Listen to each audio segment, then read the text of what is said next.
versus Egypt is up next.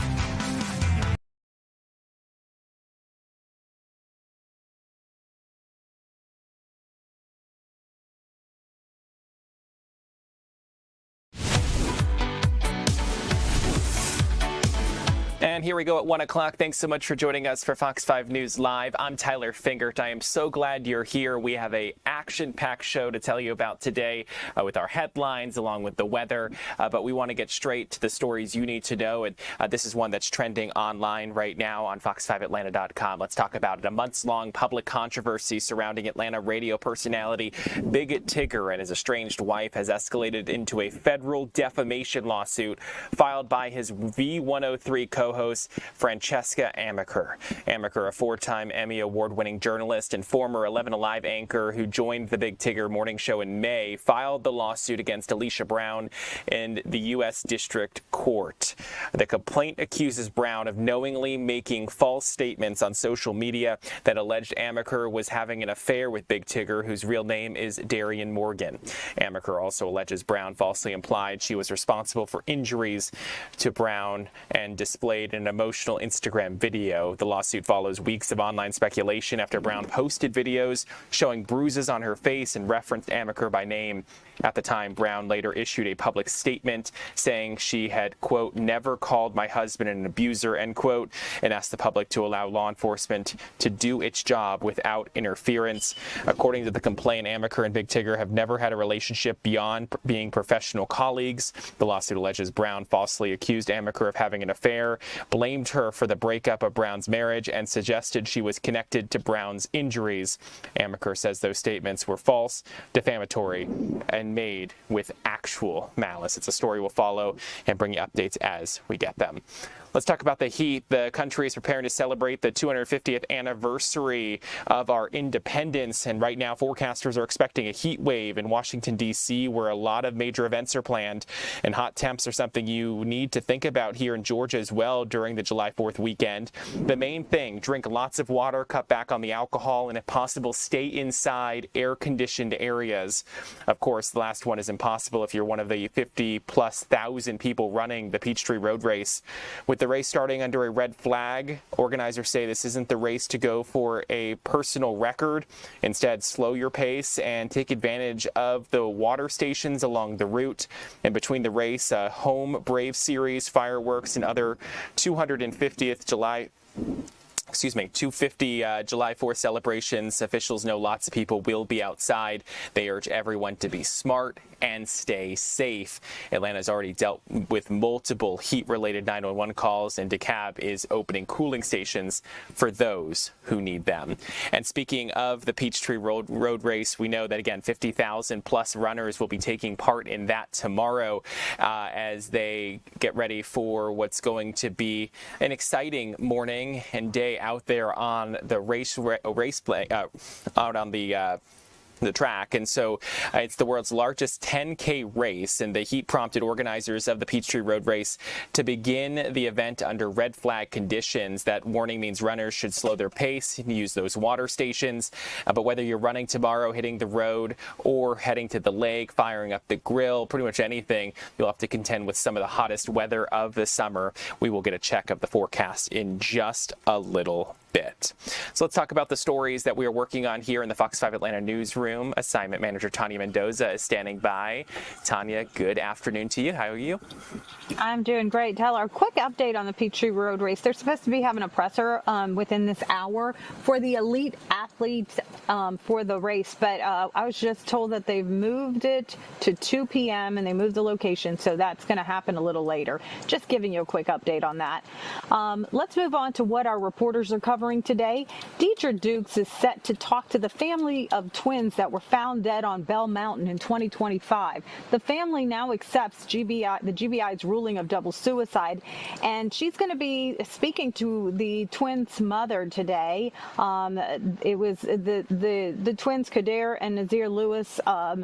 They were 19-year-old twins, and they were found dead in Towns County in April of 2025. The shift from the family comes after the family hired 2 independent homicide investigators and obtained a private autopsy. So all that is happening today. Deidre will have their story a little later. The family will now focus on honoring the twins' memory and promoting mental health awareness. Tyler? Yeah, that'll be certainly an interesting story to hear. We know that they have been in the news for months now after that tragedy on Bell Mountain. So we'll get that update from Deidre. Let's turn to DeKalb County now, where a woman had to deal with essentially her home being broken into and her door kicked in. Yeah. So Eric Perry pitched this story this morning in our morning editorial meeting. He is speaking to a woman who I think lives off near Candler Road area in DeKalb County. She says some teens kicked in her door and then took off. She is concerned and notified authorities. Eric Perry sat down with her. He'll have her story a little later. Sounds like a scary situation. Yeah, I mean, certainly scary. You don't expect that. And the fact that they just took off after, I wonder if something spooked them. So we'll look for Eric's story tonight. And I know he'll be joining us here on Fox 5 News Live a little bit later as well. Let's turn our attention now to Dunwoody, also DeKalb County. But they have their annual parade coming up. But there's some issues with it regarding chairs that people had set up on the side of the road ahead of the parade. Yeah, that's right. We mentioned this yesterday, and now we have some video. Look at this video. This is from our intern, Sabrina Felix, who's out on this story with our reporter, Ray Yedena. All these people set up their chairs in advance of the parade. There's Ray. In advance of the parade, which is taking place tomorrow in the morning. And I guess they've done this for years. They set up their spots and stake out their area. This one woman, and there's her umbrella, because she says her chairs were stolen. And so now she's put an umbrella there in the place to hopefully be able to stand there. We did reach out to Dunwoody Police. They said they have no reports of stolen chairs at this time. So maybe she didn't file a police report, but she is going to talk to Ray about what happened to her. The whole thing's a little crazy in a way, because it's a parade, and I guess it's normal in Dunwoody to put out stuff early, but in other areas, that would have been my main concern. It's going to get stolen immediately. So, Tyler, I think our viewers can sound off on this on social media and give us their opinion of this story. What do you think? Yeah, I mean, obviously you have those people who want to put it out ahead of time to be able to stake their spots so that they can get prime viewing of the parade. But as you mentioned, yeah, you would think that it was going to get stolen in certain communities. I mean, Dunwoody obviously is maybe a different community than other portions of our area. But again, it depends where you live. But a lot of people would be concerned that something's going to get stolen. But you want to stake that claim. So I understand that people may do that, but that always has to be at the back of your mind that those items could be taken away. Someone may want what is not theirs. And I did ask the Dunwoody officials. I know we're going to be having live coverage of several parades and events tomorrow on the live stream. I asked them if they're live streaming their parade, and they said at this time no. So hopefully we'll get a camera out there, and we'll try to get some video tomorrow of that parade as well. Tyler? Well, Tanya, thanks so much for joining us and giving us an update on the stories we're working on today. I do appreciate it. And you can find all those stories right here on Fox 5 News Live at 2 and 3 o'clock, and of course on Fox 5 News at 4, 5, and 6.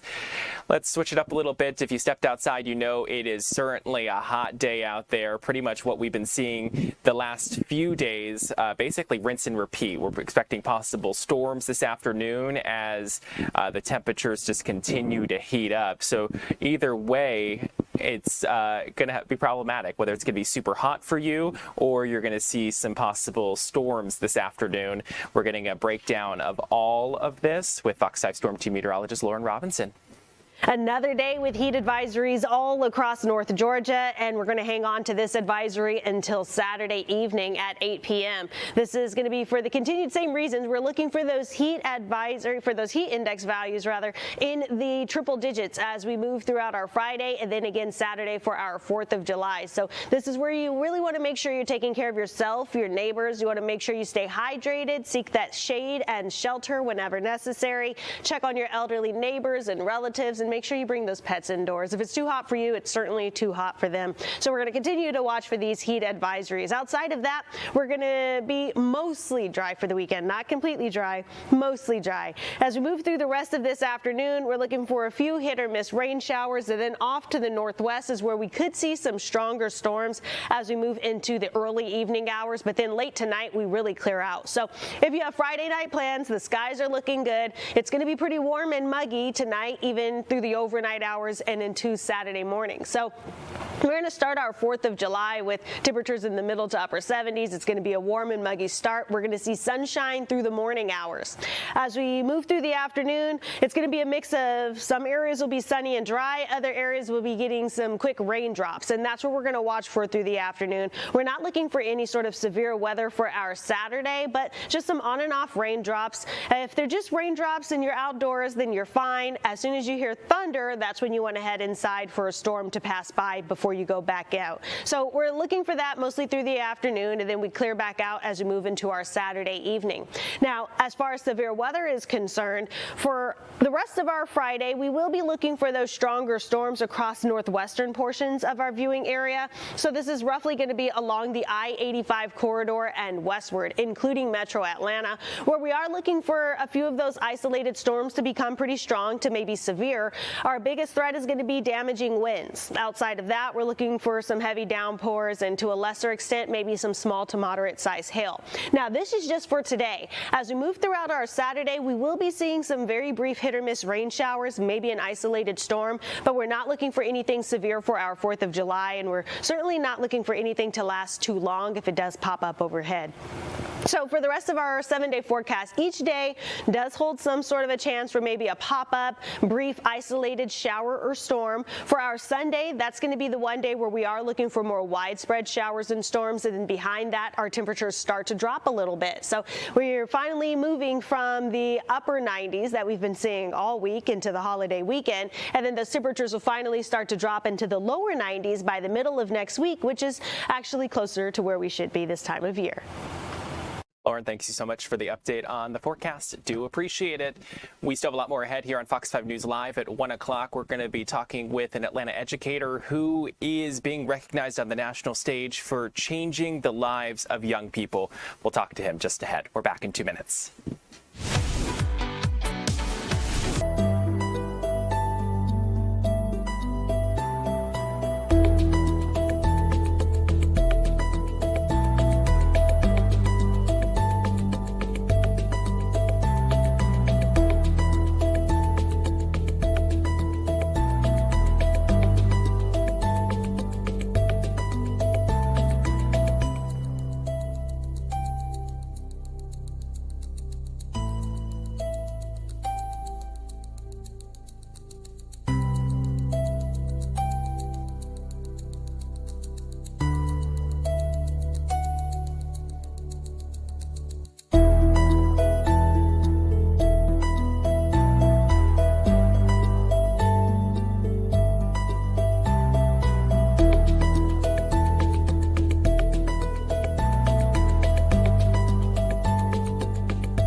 welcome back to Fox 5 News Live here at 1 o'clock on this Friday. Thanks so much for sticking with us. We want to talk to an Atlanta educator who is from the classroom to the basketball court. He is changing people's lives, and he is being recognized for it on the national stage. So Lorenzo Bailey, a teacher and multi-sport coach at Elite Scholars Academy, is one of 5 finalists nationwide for, I want to get this right, the 2026 Junior NBA and Junior WNBA Scholastic Coach of the Year Award, and Lorenzo joins us here this afternoon. Thank you so much for being here, and congratulations. About it. And so what does this mean for you that you are one of the 5 finalists, and what did you think when you heard? Honestly, for me, it's super exciting. At first, I didn't think it was that big of a deal. I was like, hey, it's just another award, you know what I mean, for the work that we do. Of course, we don't do anything for any accolades, right? Like, we just do it because people need the service and we love to serve. But to be a finalist nationally, listen, it's been everything for me. Just the support from all my classmates, coaches, mentors, being able to share this and get it out to vote, and hopefully I can become the National Coach of the Year. So for me, it's been so exciting, and it's been a great journey, you know, to be on the court with some of the guys during the Knicks game, and so happy the Knicks ended up being the national champs. So it was special. It was very special. I believe the Atlanta Hawks are actually the ones who nominated you for this award. And so what has always been your philosophy when you coach young people? Man, my biggest philosophy is just building characters, right? Like, we try to pour as much as we can into people to build their confidence. So I'm just big on just building people confidence and building their characters so they can be assured who they are. Right? Like, I think once you have your confidence in who you are, you're able to go in the world and share that same energy, building other people up. So I'm just a builder of people. So I try my best to just continue to do that, not tear people down. Yeah, and so what's the most rewarding part of your job to be able to do what you do and to be in their lives? So I think for me, the most rewarding part is when you see that kid who's been trying to overcome obstacles and things, and they finally get to that point where they are able to do it, and that smile that comes on their face. So for me, it's that smile or that sense of accomplishment, like, I did that. You know what I mean? Like, thank you for believing in me. And so for me, it's just always that smile of appreciation. Like, that goes beyond any award to see that kid. And for them to share that same type of energy as they go along throughout their life. And so I was reading your bio. It looks like you've led mentoring programs, volunteer in the community. You've also traveled to Africa to teach. Why has giving back been such a big part of what you do? I think because so many people invested in me. Even going to Africa, the youth group that I went with, I only had to pay a little bit of something. Everybody donated money to get me to go across the waters, and I went twice. One time I went just to do basketball court camps with one of my teammates, Chad Sanji, and he afforded me the opportunity to do that, which he did with zebra crossing. So I'm just grateful for all the people who invested in me, and I want to make sure I do the same thing by investing in those who are around me in the environment and whatever environment I go into, classrooms, whether it's in the neighborhood, communities. I just want to continue to share and allow my light to shine so others can let their light shine. Give you some props here. You're also a Teacher of the Year as well. How did the Atlanta Hawks gave me all the information I needed to prepare for this interview. So you're a Teacher of the Year as well. How does your role as an educator mix with being a coach? Oh, man, you know, the way it works is you have to be a teacher to be a coach, right? Like, I know they have like community coaches and things, but it's hard to make the impact if you're not in the building with students every day.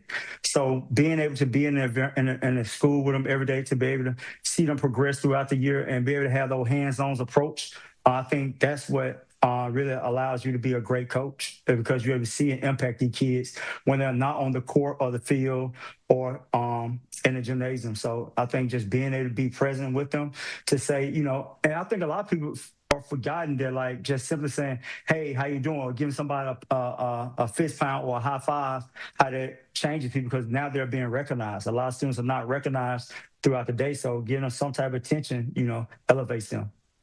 And so we obviously talked about that you're a finalist for this award, one of 5 for the Junior NBA and Junior WNBA Scholastic Coach of the Year. How can people support you? So obviously there's voting, and that voting is open until Monday, but how can people vote for you? How can they try to make sure they push you over the top so you can actually win this thing? So I think the biggest thing is anything in this world that we live in is all about sharing and connecting, right? And the great thing about it is unlimited voting. All you have to do is just slide, hit the link, choose Scholastic, Lorenzo Bailey, and then just reset your phone and you just continue to vote. I challenge everybody to see how many votes you can get in 1 minute, right?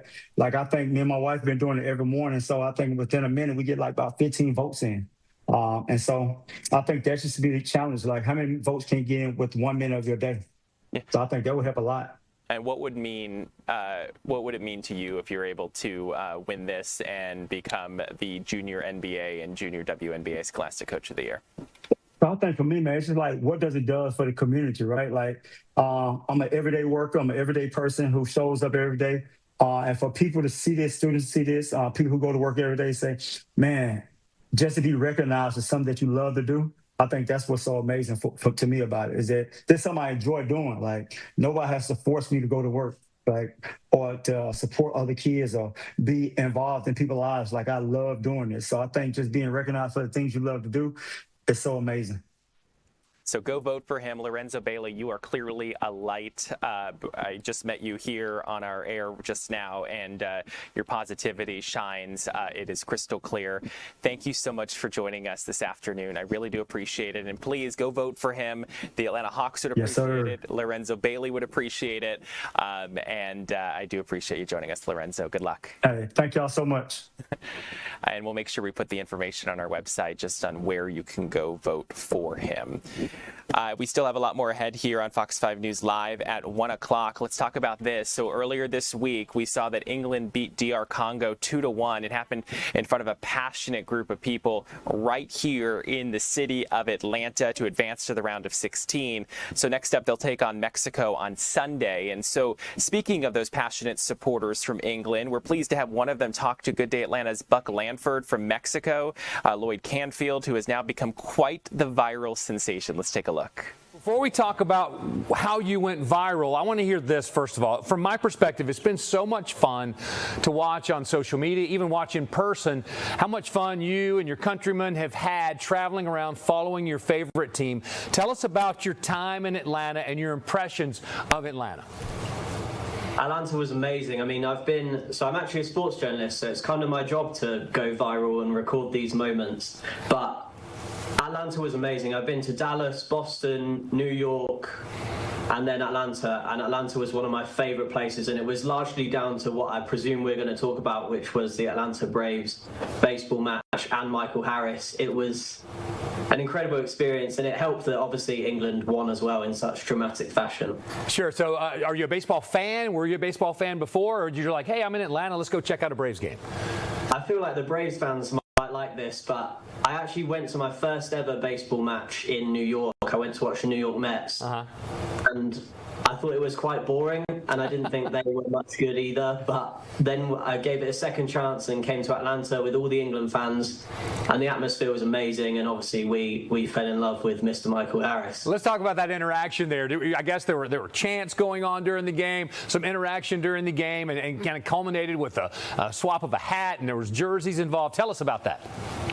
Yeah, so it was a bit of a strange one. We all were just chanting, and he was obviously the closest player to us. And I think a bit of the English humour is the fact that he's Michael Harris, the second Michael Harris. So we were all singing, there's only one Michael Harris, which was the one standing in front of us. And he seemed to really enjoy it. He gave it back to us a bit. And that's what the English fans love. They love someone who can play along with their sense of humour. And then at the end of the game, we were desperate for him to come over and kind of acknowledge us, and we could see him, and we weren't sure if he would come over or not. But he did come over, and I said to my friend who I was at the game with, I said, he should have a memento of this moment, because for him it must be special as well, having a whole nation support you that you probably didn't know anything really about before this. And I said, I'm going to throw in my shirt. It's got an English footballer called Dele Alli on the back, who's one of my favourite players. Yeah. And I threw him the shirt, and I asked to swap it for his shirt, but he said he couldn't take it off. We have a similar thing in the Premier League in England where players aren't really allowed to take their shirts off. But I asked if then I could have his cap instead. Baseball cap's obviously iconic, and I love to wear them anyway. I've got it here with me. Awesome. Atlanta Braves, Michael Harris got 23 on the inside. It's got the number 6 on the back, which I learned a little bit about from a fan as well. Yeah. But yeah, an incredible keepsake for me and something I'll take with me from this World Cup. That is so cool. The late Bobby Cox is the number 6, the late manager of the Braves, who has had his number on the back for all season long. So you're a sports journalist. You're here covering the team. You're now in Mexico. What did you think about the game here in Atlanta? You got a little bit of a scare from Congo, and how do you guys feel? It almost felt like a home match for you guys because you outnumbered the Congo fans so much. It might be a little different down in Mexico playing against Mexico. Yeah. I mean, firstly, the game in Atlanta was incredible. I mean, it was worrying for a while, the fact that not only would the team be going home and the fans be going home, but from a personal perspective, I want to stay here as long as possible covering this tournament. Sure. So that I can get as many moments as possible and bring those to people back home as well. But the game was incredible. It was a bit scary, but Harry Kane found a way, the best striker in world football. Hopefully he has the Americans fall in love with him a bit as well, just like we did with Michael Harris. But England, they found a way, and Mexico, it's going to be a whole different task because they're a better team than DR Congo. They've shown that this tournament. And like you said, we're in Mexico City. I'm in Mexico City right now. And the impact of the fans is going to be huge, but also, like I said, they're a good team as well. And at the Azteca, in the altitude, England might struggle, but they've got the quality to come through it. One last question. We're out of time, but just quickly, besides Michael Harris and besides winning at Atlanta Stadium, what stands out? Did you go to Waffle House? What was your experience that stands out in Atlanta? Yeah, I went to Waffle House. I thought that was cool. I think just how kind of welcoming the people were and how much they really took to the England fans, especially at the baseball game. But I've had so many comments on my videos on my Instagram and my TikTok accounts where people have said how much they really embraced having the people at the World Cup and having the England fans at the World Cup. To me, that's what the World Cup is all about. It's about bringing people together, bringing fan bases together. Obviously, politics tends to divide different countries, but I think football brings that together and brings people together, and that's what the World Cup's about. Well said, Lloyd. We appreciate your time this morning. Good luck to England. Perhaps we could see England and America both advance to the final and face off then. That'd be fun, wouldn't it? Hope so. Yeah. All right. Thanks a lot. Semis. Yeah, there you go. Thanks, Lloyd. We appreciate your time. And hey, if you want to follow Lloyd on Instagram, you can at Lloyd Canfield FC. And speaking of World Cup action, let's take a live look at some of the World Cup stadiums, including ours in the upper left-hand corner there. The World Cup round of 32 wraps up today. Then the round of 16 gets underway tomorrow. France will face Paraguay in Philadelphia just as America celebrates its 250th birthday. And when it comes to temperatures, this match between Paraguay and France could be one of the hottest matches of this entire World Cup. And meantime, Team USA is getting ready for their next match, which could be their biggest competition yet. The U.S. men's team still on a high after Wednesday night's victory over Bosnia in the round of 32. Next up for the U.S. men's team in the round of 16, they'll play in Seattle on Monday. They'll face Belgium for the second time in the USA's last 3 World Cups. And as we come back into our newsroom on this Friday afternoon, we still have a lot more ahead here on Fox 5 News Live at 1 o'clock. We're going to be talking about the extreme temperatures we are seeing and how it could affect the Peachtree Road Race. We're back in 2 minutes.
welcome back to Fox 5 News Live. Tens of thousands of runners are getting ready for the Peachtree Road Race, which is tomorrow. But there's one competitor no one can afford to underestimate, and it's the heat. With hot and humid conditions expected, knowing the warning signs of heat illness could make all the difference.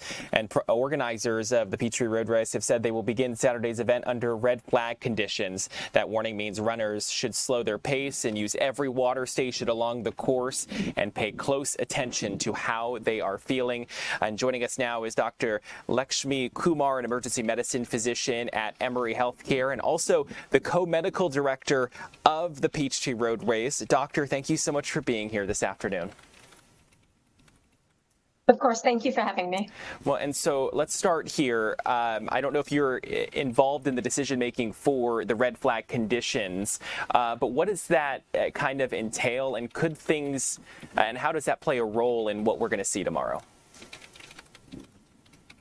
Yeah, absolutely. I mean, there's a lot of factors that go into the decision making of what the flag situation is, but it definitely, the heat played a huge role in deciding on starting at a red flag. The temperatures, as we all know, if you've been in Atlanta, it's been a huge heat wave, and the temperatures are, even though we start hot, we know that it's going to get hotter and hotter rapidly during the day. So we just want the runners to be careful because, you can start feeling fine and you can go from feeling fine to being in real trouble within minutes just because of the heat. And a lot of runners, especially for the Peachtree, come from out of town, and a lot of them are just not acclimatized to Atlanta heat either. So even more reason to be extra careful and to keep an eye on how you're feeling and listen to your body. Yeah, obviously, we know just how dangerous extreme heat can be, especially living in the South. Is there a chance that the race could be called early because of just how hot it's going to be getting and how quickly it is going to rise? Hopefully not. Hopefully we can get most of our runners safely across the finish before it gets too hot. We are starting at a red flag to make sure everybody is forewarned that it is going to be a hot day out there, and we want to make sure they understand that they need to listen to their body, watch out if they're feeling dizzy, nauseous, having a headache, weakness. Just don't try to push through it. Listen to your body. If it gets to levels where we are unable to have runners safely out there, it would be a joint decision between Medical Track Club and a whole host of people that are keeping a close eye on the weather and the runners. But we have our resources and assets all along the course to help people if they need it. Well, and so with the Peachtree Road Race, what is your biggest concerns going into tomorrow with how high the heat is going to get by midday? I think my biggest concern would be heat exhaustion, right? You're putting 50,000 plus people on a 10K race course, and people need to watch out for red flags. Like if they're sweating heavily, if they're dizzy, if they're nauseous, if you have a headache, you feel weak. Don't wait till you go from heat exhaustion to heat stroke. And that fine line is when you start falling down or you collapse or you get confused. So it's important for runners to listen to their own body and watch out for people around them, because you got to watch out for each other. If they see somebody that is struggling or they're running with somebody who's having symptoms, they need to slow down and either reach out for help versus get more water, keep themselves hydrated, get to the shade, whatever you need to do to get across that finish safely. I mean, we know Cardiac Hill is not going to take any, it's not going to be an easy one, especially with how hot it is going to be tomorrow. And so when does heat exhaustion actually become a medical emergency? Because obviously there's a point where it's like, it's getting really dangerous out there. Yeah, so it's a spectrum, right? You start with your signs of heat exhaustion, and what you don't want to happen is to let it progress to a heat stroke. But if somebody does stumble, collapse, they're not able to get up, if they seem altered, if they seem confused, it's really important that we try and get them out of the heat and get them medical care immediately. We need to cool them right away. We have a lot of assets both on the course and at the finish line to cool people as soon as and as rapid as we can. We have bike medics on the the course. We have ambulances all along the course and as well as the finish to move people to the hospital if we need to. Is there anything specific you'd recommend runners be wearing tomorrow that may be different than some other years? I mean, obviously, this is always July 4th. It's always summer. It's always hot. But we are above average tomorrow, maybe than a normal year we would expect. Well, and Peachtree is always an interesting race because not only do you have runners in running gear, you have a lot of runners that dress up. We've seen the Statue of Liberty and different costumes that come through. So I would say what you really need to think about is wearing light-colored, lightweight, moisture-wicking fabric. I think that's key. And, a lot of sunscreen to make sure that you're protected against the heat. And race day is not a day to try something new. Don't break out those new shoes. Don't break out something new that you haven't run in or tried before.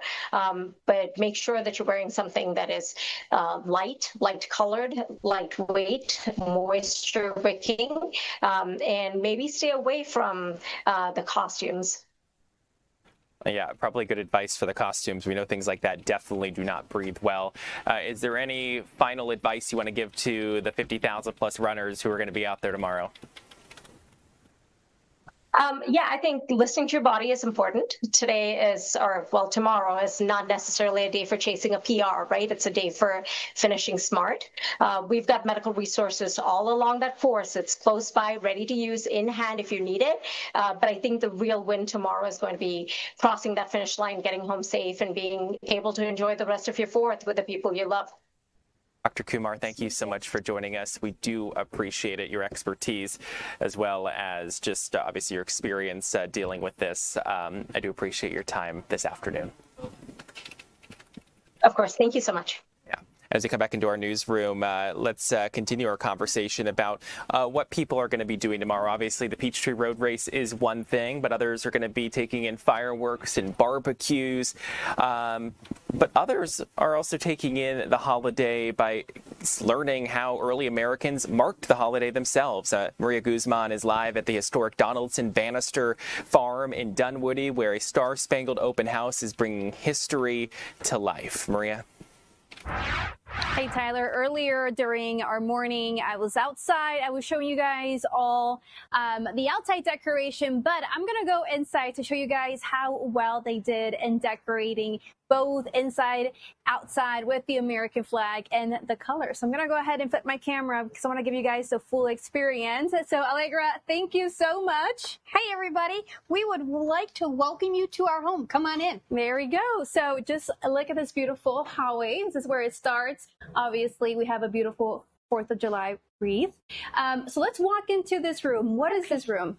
So this is one of our living rooms, and we have fabulous guests that have joined us during the day for our open house, because we have the entire Donaldson Bannister farmhouse decorated for our July 3rd spectacular to kick off the celebration before we start with the 4th of July parade tomorrow. So today, this is one of our living rooms that we have. The house itself is open for the public to see. We also have upstairs, we have a full history room for people to learn the history of the house, as well as Dunwoody, and our dining room. And then also upstairs, we have a bedroom. So as you can see, we have fully decorated to celebrate the 250th birthday of our country. And we're also going to celebrate tomorrow with the 50th anniversary of our 4th of July parade here in Dunwoody. So you guys have a packed weekend for sure here in Dunwoody, but I want to talk about the preservation of this house, because you do a lot of work in the area. Why keep it alive and beautiful for the city of Dunwoody? Because this house was built 1870. That's correct. In 1870 was when the original house was built. And what we do is we are preserving our past to help educate the future.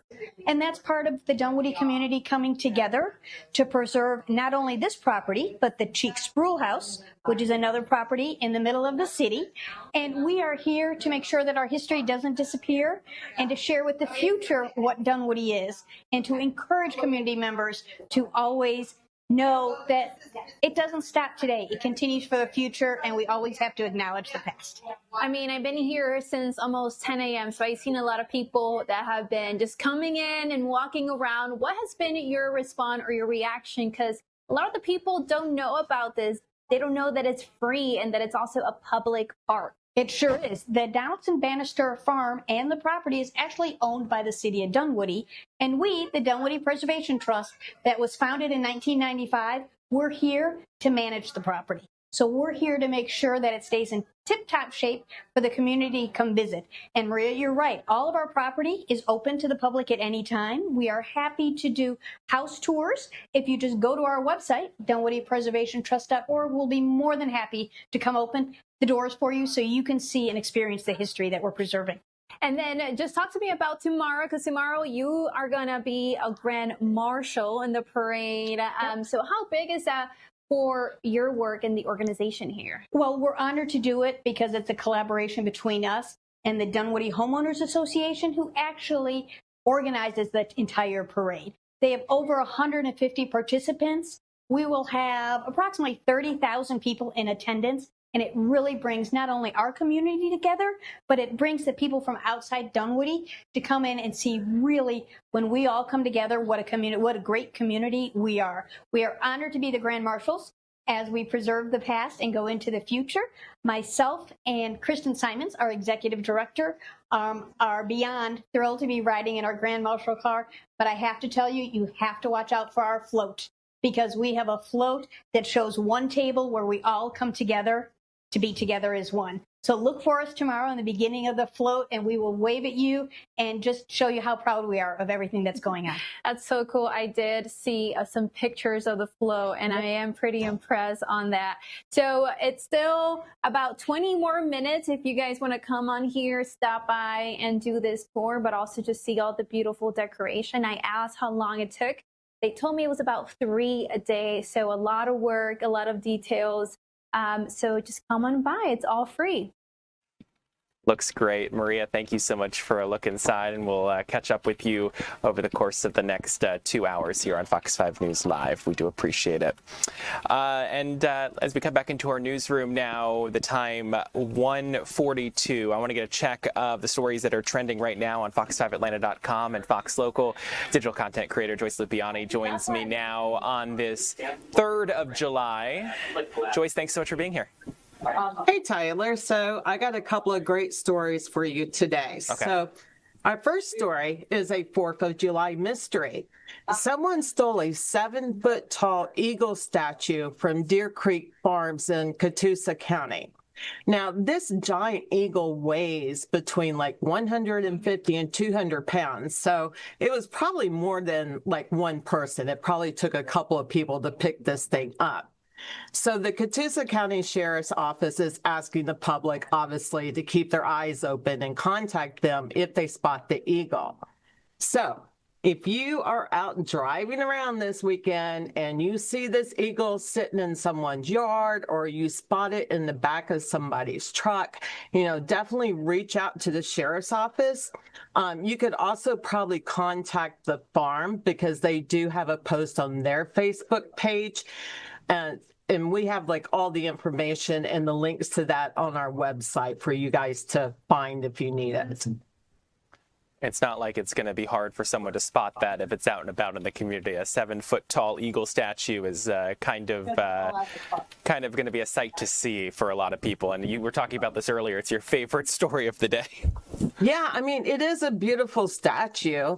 I mean, you kind of understand why somebody would want it, but you can't just go take it out of somebody's, place of business. So definitely need to try to help them get that back. Certainly interesting. And so let's talk about something else that's trending. And I understand, is this the part where I am going to be asked some trivia live here on our air? Yep. I got a couple of questions for you. But first of all, we currently have a story up on our website. It's about the 4th of July and the importance of the state of Georgia in our nation's history. And we also created like a little multiple choice quiz, and we've already posted like a couple of those questions on our Facebook page, and we've had a lot of people, respond. Yes. And I do have like a few more scheduled for the rest of the day. But I wanted to kind of test your knowledge here and see how you would do on this one. Okay.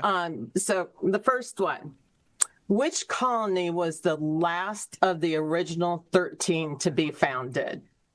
Is this multiple choice? Oh, it is. Oh my gosh. Yes, it's multiple choice. Sorry. Virginia, Georgia, or Massachusetts? I was just pulling your leg there, because I would assume if you're asking me this about Georgia, it would have to be Georgia. I didn't know that answer until now, if that's actually true, but you're referencing Georgia here, so I'm going to assume it's going to be Georgia. Yes, it is Georgia. That's an easy one. Okay, the next one is a little bit harder. So what date did the Continental Congress actually vote for independence?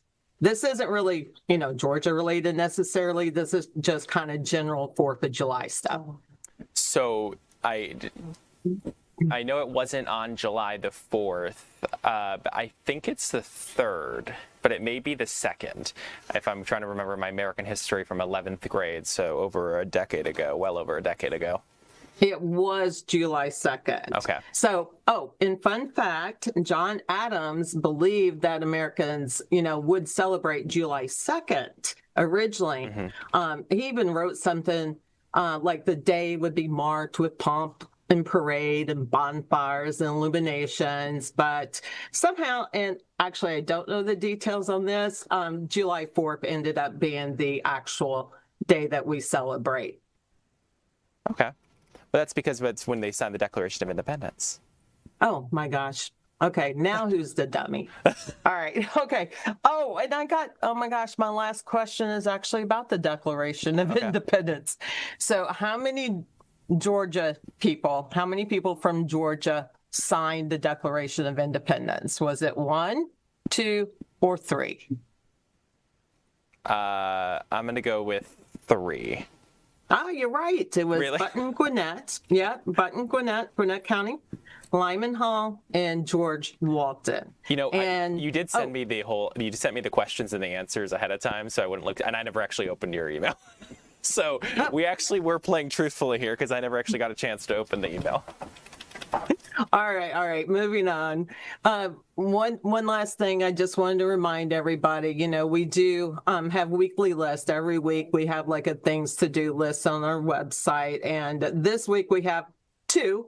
One for the 4th of July, and then kind of just our regular things to do. But if you are looking for information on parades, festivals, parties, even like restaurants that have 4th of July specials, we have all that information on our website. And then if you're just looking for other kind of things to do, we have that list. And for example, like the Dukes of Country are performing and coming. And also there's going to be a breakfast with butterflies in Roswell at the Chattahoochee Nature Center. And that one probably be a lot of fun for families. Both of those lists are, linked on our homepage, and they're really easy to find. Joyce, you always do a good job putting those stories together. I do appreciate it. And thank you so much for joining us. And I hope you have a great Independence Day tomorrow. You too. Thanks. And I want to go to some breaking news right now. Speaking of America's 250th birthday, we are just learning right now, as I speak, that the Great American State Fair, you're looking live at it, in our nation's capital, has temporarily closed today due to extreme heat conditions in our nation's capital. Freedom 250 said the fair gates will reopen at 5 p.m., so we're looking at about 3 hours from now for evening events. They posted on social media saying, quote, "The safety and well-being of our guests, volunteers, performers, vendors, and staff is our highest priority. Conditions are expected to improve later this afternoon, and we look forward to welcoming everyone back at 5 p.m. as preparations continue for this evening's festivities." And again, it comes as extreme heat warnings continue across the region. In the District of Columbia, the warning will be in effect from 10 a.m. to 9 p.m. And get this, the highs there approaching 102 degrees with the heat index values well above that, 112 degrees. Sadly, the fair forced to just postpone activities this afternoon just because of that high heat for the safety of all attendees. We'll, of course, be monitoring this and bring you updates as we get them. We still have a lot more ahead here on Fox 5 News Live at 1 o'clock. We're going to take a quick 2-minute break. We're back in just moments.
And welcome back to Fox 5 News Live here at 1 o'clock on this Friday afternoon. We're so glad you're here.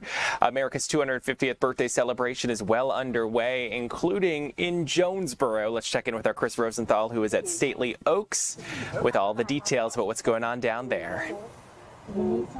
Yeah, hey Tyler. Yeah, I'm at Stately Oaks. It's a warm day here, but they are celebrating ahead of time here on July 3rd. They're celebrating the July 4th holiday with lots of festivities at this historic house. You know, I didn't even know that this home was here behind me, but from 1839, this historic house. And they got a little bit of everything here. We have, for example, some Civil War artifacts, some artifacts here from the Battle of Lovejoy, and it's the Battle of Jonesboro, and I have here Beverly. She is with Historical Jonesboro, and tell me a little bit about this property here. Okay, this property has been here since about 1972. The land was donated by a local family, and the home was donated by another family. It was located on Terra Boulevard, up by Mount Zion, and it came to be that the property was bought by the Ford Motor Company, and the residents of the house didn't want the house torn down because it had history behind it. So Ford Motor Company actually made arrangements to have it moved, and thankfully we had a family that donated this land. So it was literally cut in half down the middle and moved on Terra Boulevard to this location, and it took about 8 years to get it pieced back together. The log kitchen where they did the kitchen cooking in the old days was also brought with it, and so we had that as a start to be able to open up for tours and let people come and enjoy the history of things in Clayton County. We also have other buildings that have been donated to us that have historic value.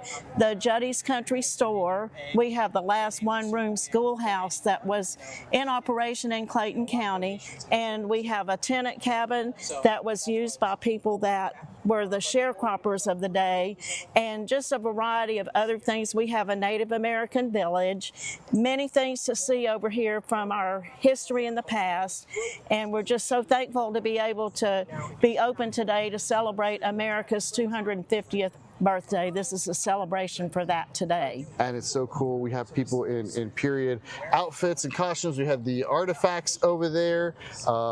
We have, we've had dancing demonstrations, and we have these gentlemen here. They're actually just giving sort of a sense of what life was like for soldiers during Civil War time, and really fascinating. And people can come here.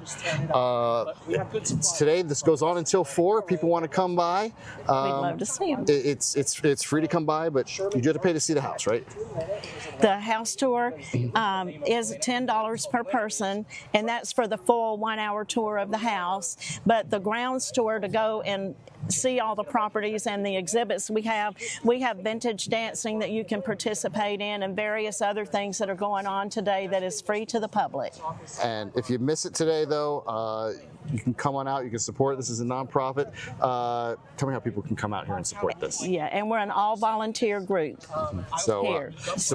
And Fridays open to the public. Open to the public, and other days of the week are by appointment for groups to come in.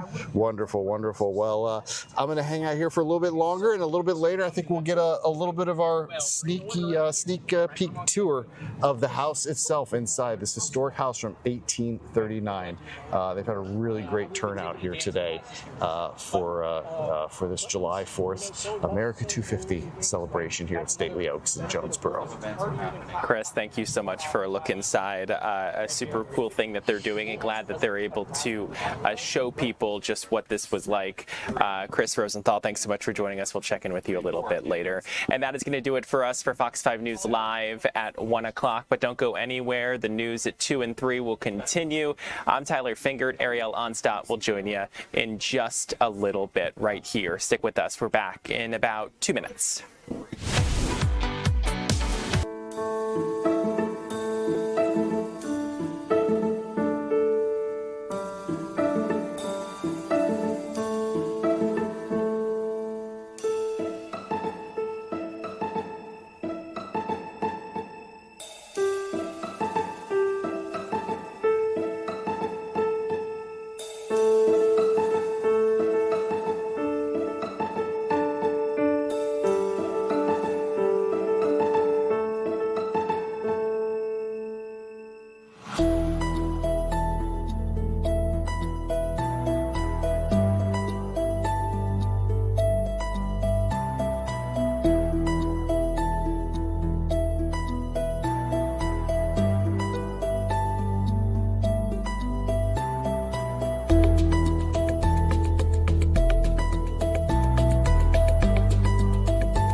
Welcome in, everyone. I'm Ariel Onstad. Thanks so much for being here at 2 o'clock. It is Friday, July 3rd, just a day before America's 250th birthday, the 4th of July, Independence Day. Let's talk about a lot of things we've got going on today. We're going to start in Douglas County this afternoon, and then we have a lot of other news stories to get to.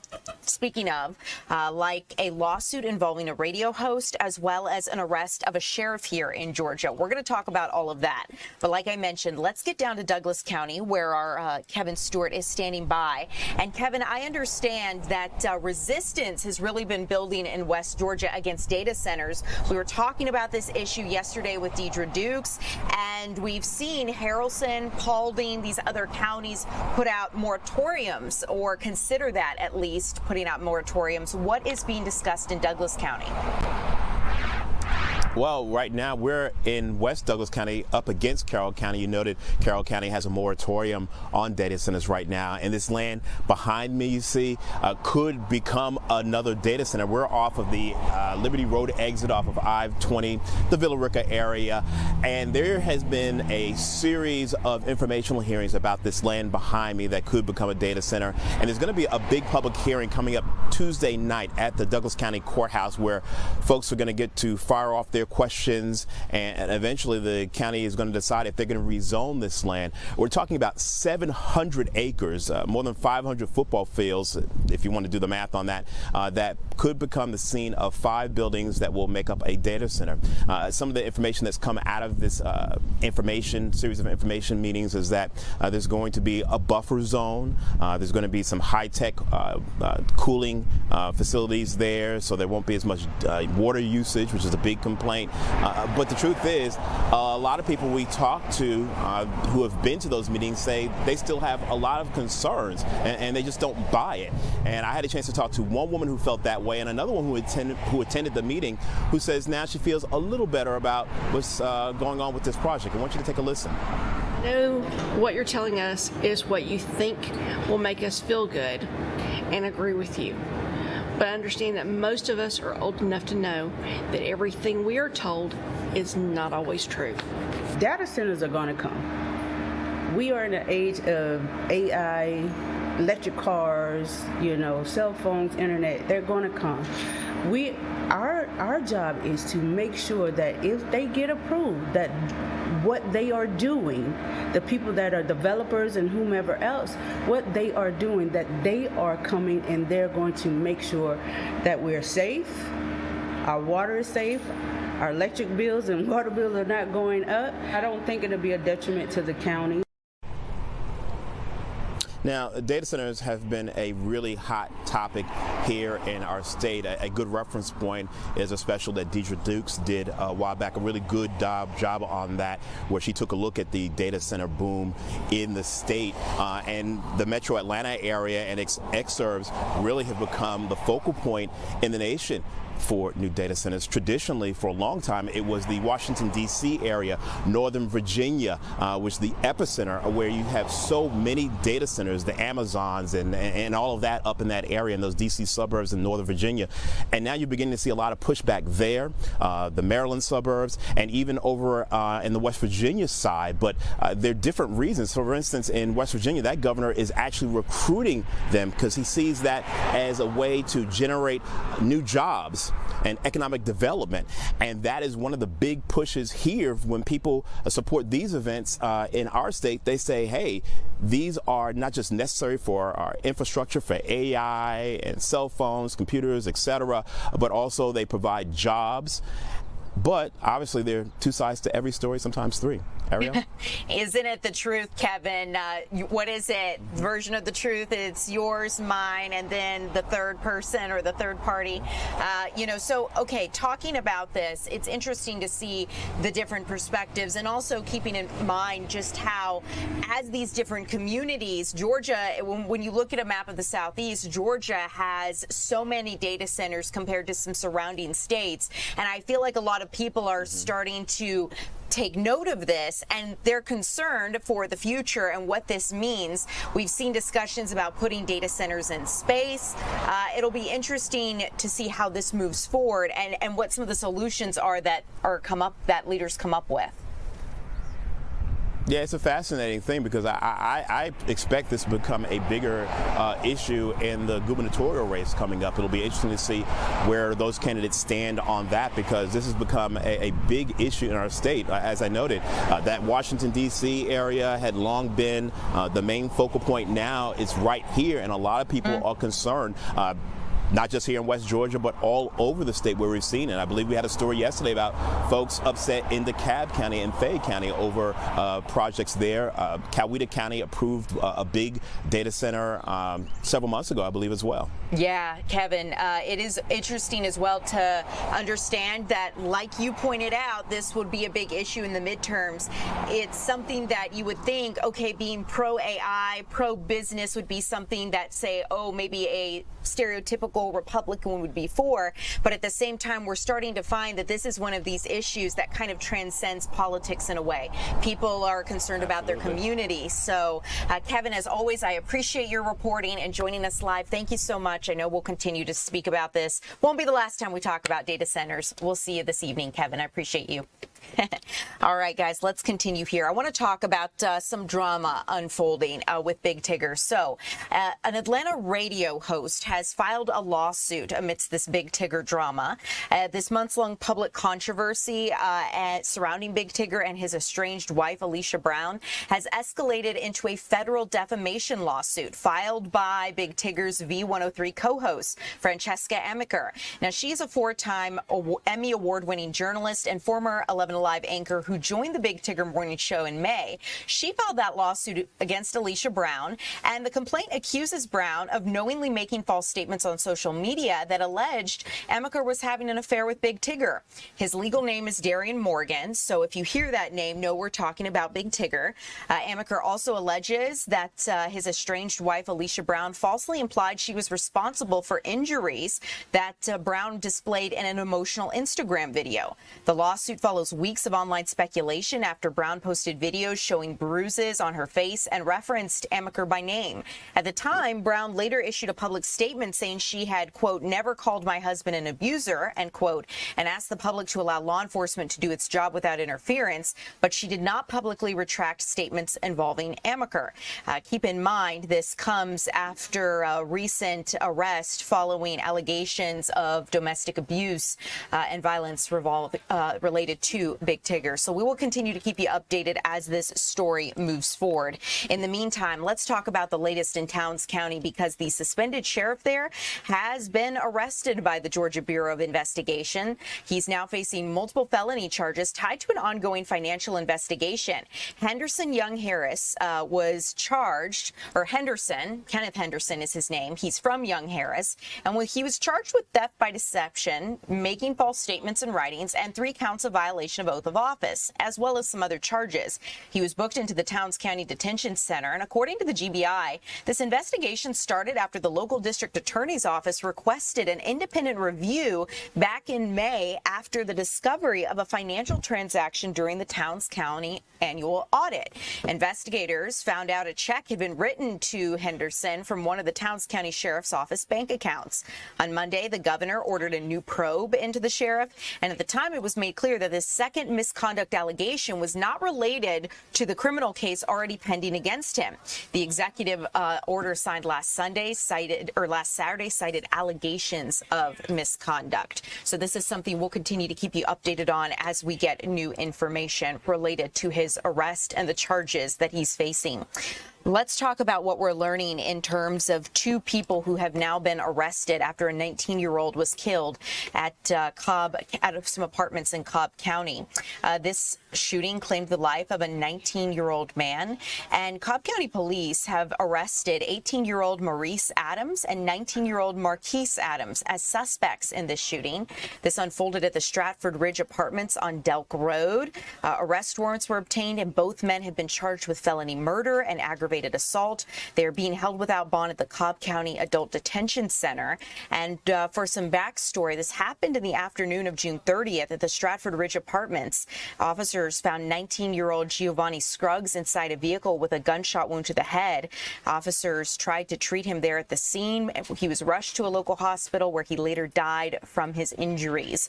We're not sure what the motive is in this shooting. Police have not released that, nor have they provided us any mugshots as of now. As we get new information relating to this case, we will continue to keep you updated. Let's move on here. I am taking a look off to my right and taking a look at our timing.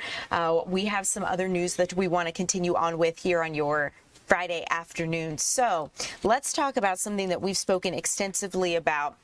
We have covered the heartbreaking case of two twin brothers who were found dead on Bell Mountain. Investigations ruled that ultimately the brothers died by suicide.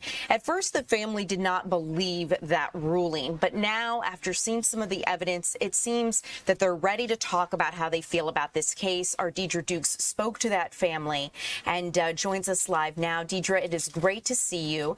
What has the family shared with you?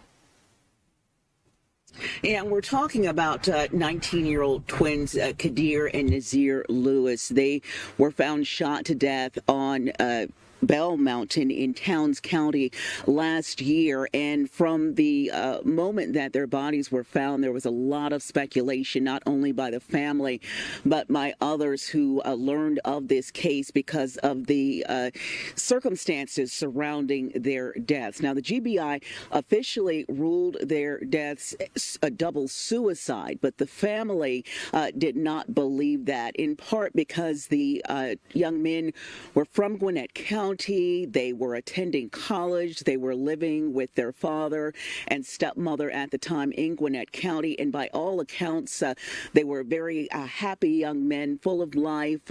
There was nothing going on that anyone was aware of in their lives that would have led them to kill themselves. One of them had purchased a plane ticket and had planned to fly out of town the day before their bodies were discovered. And so there was just a lot of speculation and some suspicion on the part of the family and others that the family believed initially that they had been killed. And so they launched their own independent investigations after the GBI ruled their deaths double suicide. The family pass this information on, the information that had been collected by the GBI, to independent investigators, homicide detectives. They tell me also reviewed the autopsy on the twins, and after extensive investigation, the family did announce last week via social media on Saturday that they had come to the difficult decision that, in fact, these two young men had taken their own lives. And I did have the opportunity to talk to the twins' aunts earlier today, and here's what they told us. It's heartbreaking for us. It's hard, because we have to live with the question, why did it happen? Why? Like, what does suicidal ideation looks like now? Because we didn't see the signs. They went to all our family events. They smiled. We was happy. We celebrated so much together. And then, we get a final conclusion like this, so it just leaves us with, like, why? And what were the symptoms to this? And so now I'm just trying to figure out, I'm focusing more on like mental health now. I check on my family members every day. I'm checking on my nieces, my nephews. I'm checking on everybody's mental state, because at this point I don't know, what does it really look like in a person, suicidal ideation now. And so we healing from it. We trying to heal from it. We trying to move, forward. We looking at the conclusion is just, it's hard for us. Hard indeed. In fact, as you see there, family members just breaking down during the interview, very emotional, saying that even though they to this day don't understand how this happened or why, saying that they have, just gone over everything that they can think of, and nothing makes sense as to why these two young men would take their own lives. But they said after these independent investigations on top of the GBI investigation, that they had to make that difficult, decision, Ariel, come to the conclusion that either they could accept these findings and try to move on with their lives, or just continue to, deal, they said, in the emotion of it all and not accept these findings, no matter how difficult. And so that's, Ariel, what they told me they are doing. Deidre, I couldn't help but feel a little emotional watching her interview and her sharing herself with you. Sabria Bronner, the twins' aunt, talking a little bit about just, you can tell she feels almost a little bit of guilt, that heaviness she's carrying of, maybe if I had asked questions more, maybe if I had done something, this wouldn't have been the result. And, it is such a hard thing to wrestle with, because you feel like you should see the signs. And, it's one of those things that everyone has their own personal journey, but I really hope this family is able to find some healing, because it is so heartbreaking. And I'm glad they were able to do those independent investigations to try to get closure. I know they've thanked the community for their support, and they've been so appreciative for the outpouring of love. But it is a really hard thing to understand. I understand her question of asking why.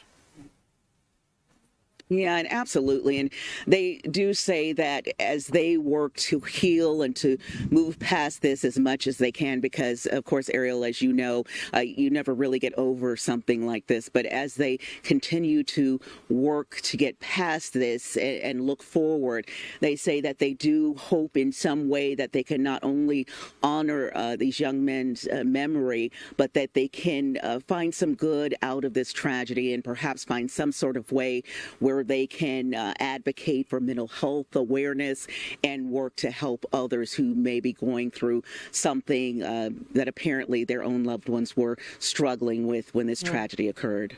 Deidre, thanks so much for joining us live, sharing their hearts and their story with us. I know it probably wasn't easy for this family to do, but it takes a lot of courage to be able to change your mind and then to share that publicly. So definitely going to be keeping them in my thoughts and prayers. Deidre, thanks so much for joining us live. And know we'll see you again later this evening as you continue to cover this. You guys, as we continue along here, let's talk about another story that we are following, and a family that is seeking answers in a shooting, a double shooting that unfolded in DeKalb County. And we're learning a little bit more about the nature of this situation. Ultimately, police are still searching for the person or persons who shot and killed two people yesterday morning. This unfolded at a house on Rockcliffe Road. The bullets, police say, bullets pierced that home, killing 13-year-old DeMarcus Shirley and 45-year-old Chauncey Newman. At the time of the shooting, several people were inside that home for a youth sleepover. It was supposed to be a happy time, and family members are remembering this 13-year-old DeMarcus as energetic and intelligent. Just finished getting all the boys together, the younger men in our family, getting them together to go over rites of passages and starting to prepare them to transition from preteen to teen, and preparing them for the things that we need to do for manhood. And DeMarcus was right there with me and my son, one of the most eager to learn, and we were kind of looking forward to putting some more of that stuff together. We're just asking for prayers and support. Investigators have not released a motive or identified any suspects just yet. We'll keep you updated when they do so. Coming up here, let's talk about this story. This is the 4th of July holiday weekend, as many of us know, and police have a big warning, especially in Gwinnett County. Before we play this video, I want to tell you, they're reminding everyone that driving under the influence is never worth the risk. We have video of a recent DUI arrest. Let's listen to it. I'm drunk. It's okay. Okay, that's fine. as police arrest this man in Gwinnett County. Ultimately, he is now facing DUI-related charges after officers say he admitted he was drunk after a crash and insisted it's okay. According to police, the incident happened last month. Frisley Perez Aguilar allegedly struck another vehicle and attempted to drive away. Body cam video that you're watching, released by police, shows the driver repeatedly saying, I'm drunk, it's okay. Police, however, say this was not okay. Investigators say when an officer approached the vehicle, Perez Aguilar climbed into the back seat, trying to distance himself from that driver's seat after the crash. As thousands of Georgians are expected to travel and celebrate over this holiday weekend, police say this is just a good reminder. Make a safe plan before heading out. Do not drink and drive or drive under the influence of any other substances. The FBI, this is a big story that we are now covering because the FBI has asked its field offices across the country to dedicate more than 260 staffers to its investigation of the 2020 election here in Fulton County. A memo obtained by the Associated Press calls for the FBI to, quote, surge 260 investigative analysts and staff operations specialists to this effort. It's described as a priority investigation, and it says each of them is to conduct a check of an estimated 708 records by July 17th. Now, while the memo does not describe the investigation, people familiar with the matter who insisted on anonymity to discuss the internal decision-making have confirmed the request was related to the Georgia 2020 election investigation. Remember, back in January, FBI agents seized hundreds of boxes containing ballots and other documents related to Georgia's 2020 election. And this was election materials related to Georgia's most populous county here in Fulton County. It is heavily Democratic and includes most of the city of Atlanta. A Fulton County spokesperson declined to comment on this pending investigation. But President Donald Trump and his allies have made false claims that widespread election fraud cost him the 2020 election. And Georgia's votes in the 2020 presidential race were counted 3 times. That included once by hand, and each count affirmed Democrat Joe Biden's win. The Justice Department has previously said its investigation is focused on, quote, irregularities that occurred during the 2020 presidential election in Fulton County, end quote. We are going to keep you up to date as we learn new information on this one. We still have a little time here, so as we continue, let's talk about the latest with Iran, because peace talks have been paused. And the reason for this is a funeral that is underway in Iran in honor of the country's late supreme leader, killed back in February by U.S. and Israeli airstrikes. This farewell ceremony is for the supreme leader, Ayatollah Khamenei, Ali Khamenei. Top Iranian officials are paying their respects in Tehran, where the body of Khamenei is lying in state following his 37-year rule. The longtime Iranian leader was killed back in February, like I mentioned, and this weekend marks the start of a 6-day funeral with millions expected to attend. This is being described as the biggest funeral in the Islamic Republic. The funeral comes as Iran and the United States are still holding to a fragile ceasefire. President Trump has defended his decision to go to war with Iran, saying he's now seeking diplomacy rather than regime change. This as gas prices are continuing to drop, down to $3.82 today, 8 cents lower than a week ago. The president writing Wednesday on Truth Social that this is something that he expected. Now, ultimately, Qatari and Pakistani mediators say the next peace talks between Iran and the U.S. will happen as scheduled. There's no ultimate date for that. They're going to try to get it on the calendar as soon as possible once the funeral commemorations in Iran conclude. When we get that date and have an update on future talks between Iran and the United States, we will let you know. Coming up next, guys, we're going to talk a little bit about the weather forecast. As you know, a heat wave has hit Georgia. Not unexpected for the month of July, but it is rather intense. We're going to talk about what is in store over the weekend, especially with the Peachtree Road Race happening early tomorrow. All of that straight ahead.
Welcome in, everyone. I'm Ariel Onstad. Thanks so much for being here on your Friday afternoon. Look, I mentioned the heat, and we have some breaking news I want to get to you guys about. A ground stop has been issued at Hartsfield Atlanta Jackson International Airport.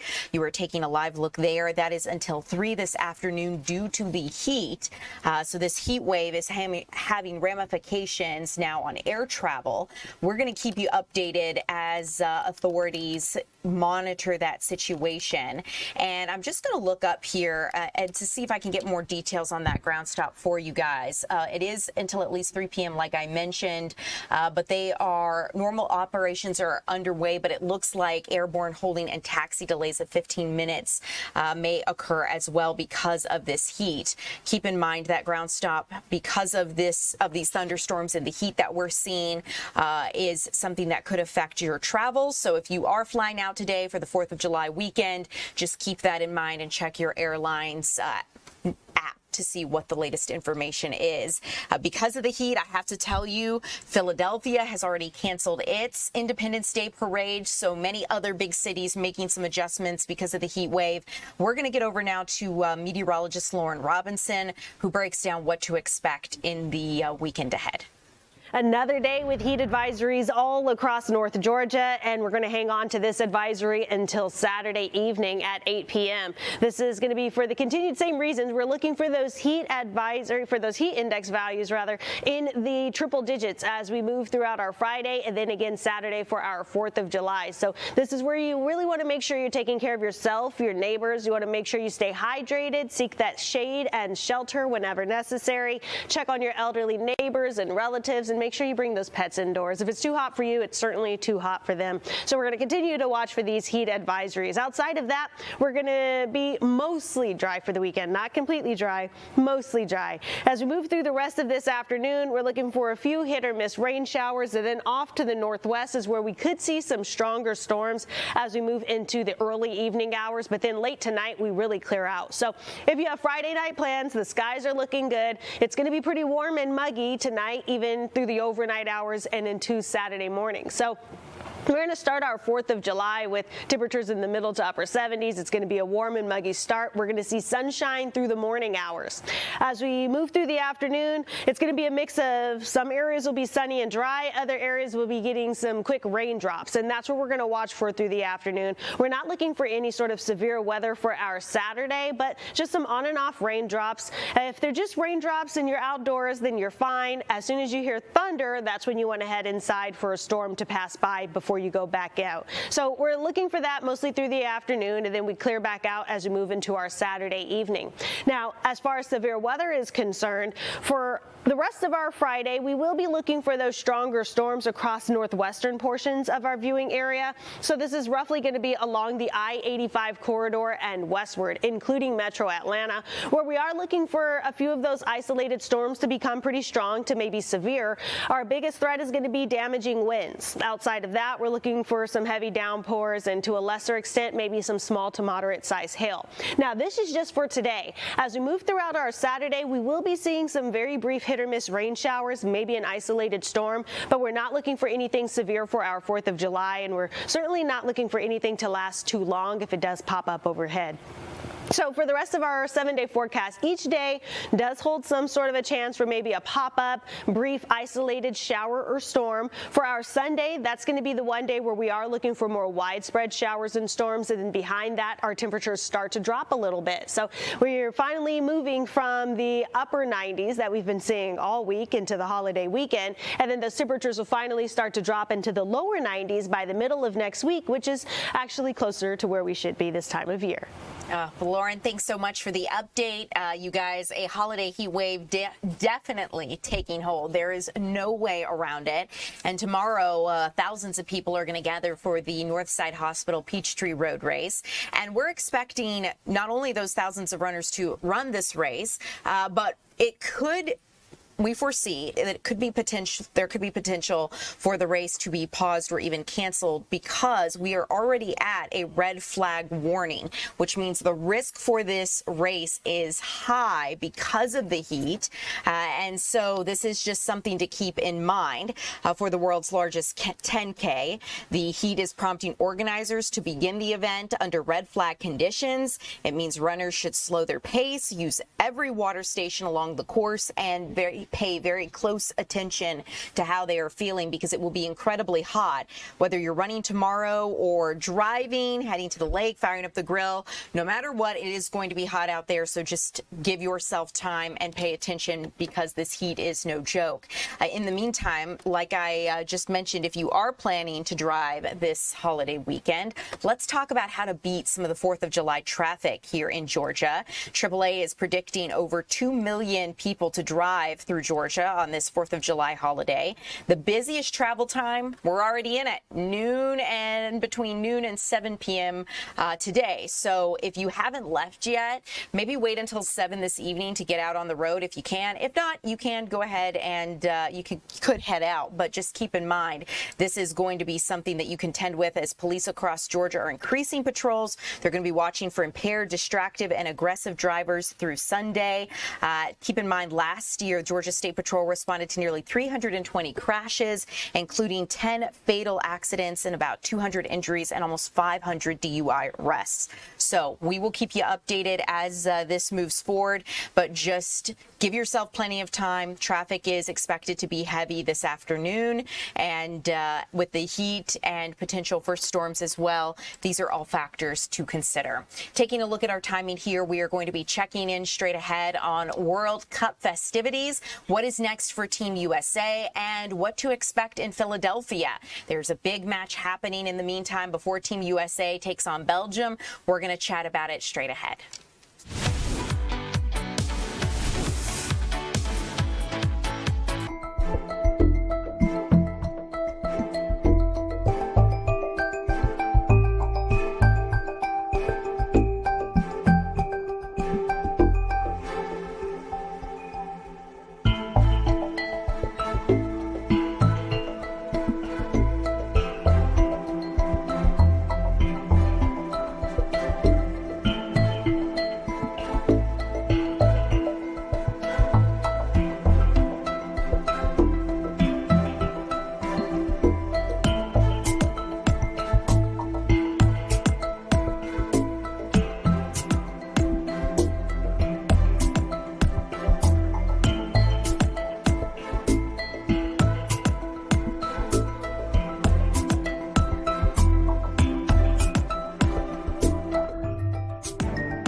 Welcome in, everyone. I am Arielle Onstad. Thanks so much for being here with us. The U.S. men's team still on a high from Wednesday night's victory, advancing them to the round of 16, as we know. Meantime, we do expect some pretty significant matches to be underway before then. So Fox News correspondent Caroline Elliott joins us live from Philadelphia, where it is all set to go down. Caroline, it is great to see you. The U.S. men's team, round of 16, so exciting. How are they preparing? What details can you share on that match?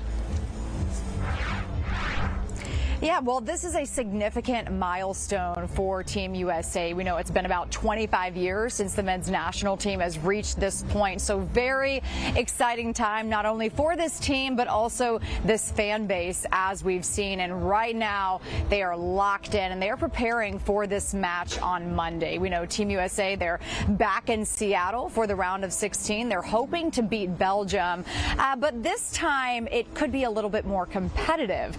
Ariel, we know in the past few games, Team USA went in. They were favored to win. They had a lot of confidence and momentum going into those games, but this time it's going to be a little bit different again, and a lot of people are saying this could be a true toss-up. Now, one major concern going into this game, if you watched last game, you probably could guess what I'm about to say, and that was that red flag, or the red card call, we should say, that a lot of fans and the coach were really upset with. So we do know, again, one of their star players, Balogun, will not be on the pitch. He will be on the bench for this game. So that's one concern.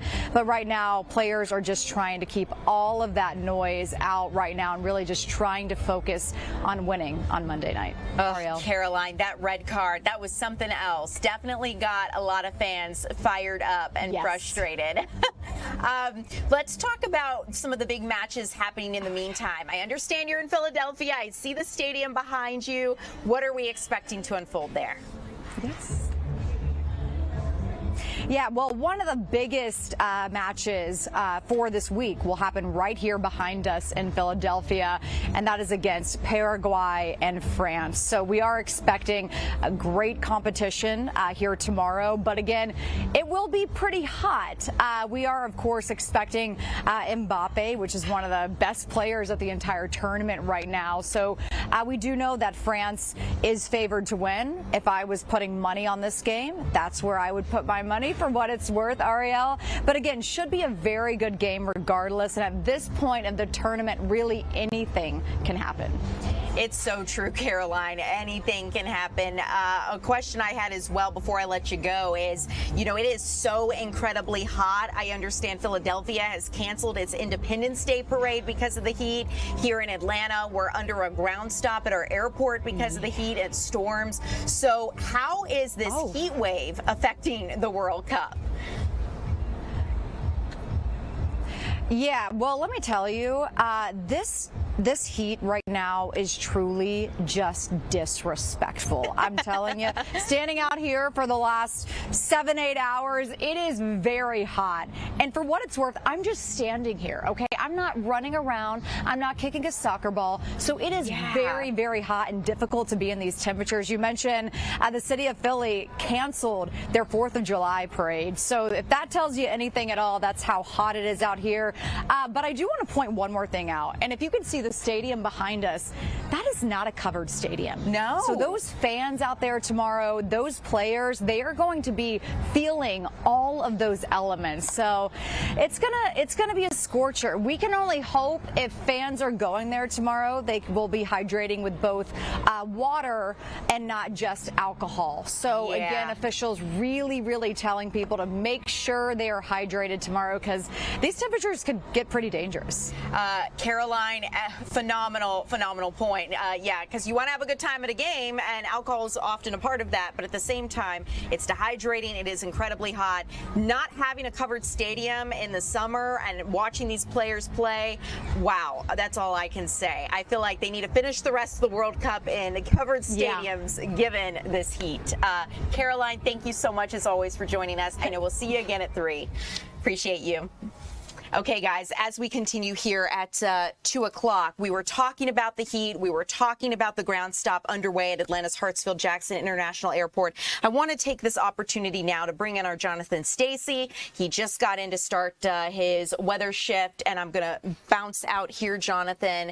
Thanks for joining us live. I understand that you're following a lot of things related to this pop-up storms that we're experiencing. And so we've had a number of warnings come in that are affecting the Atlanta metro area. Once again, that ground stop for Hartsfield-Jackson, at least until 3 o'clock, but I'm watching the FAA's website really closely here, because I think in short order that will likely be extended to deeper into the 3 o'clock hour, if not perhaps maybe even 4 o'clock. Right now, it still stands at 3 based on what I'm seeing here on my phone. But I want to take a look at our radar really quickly.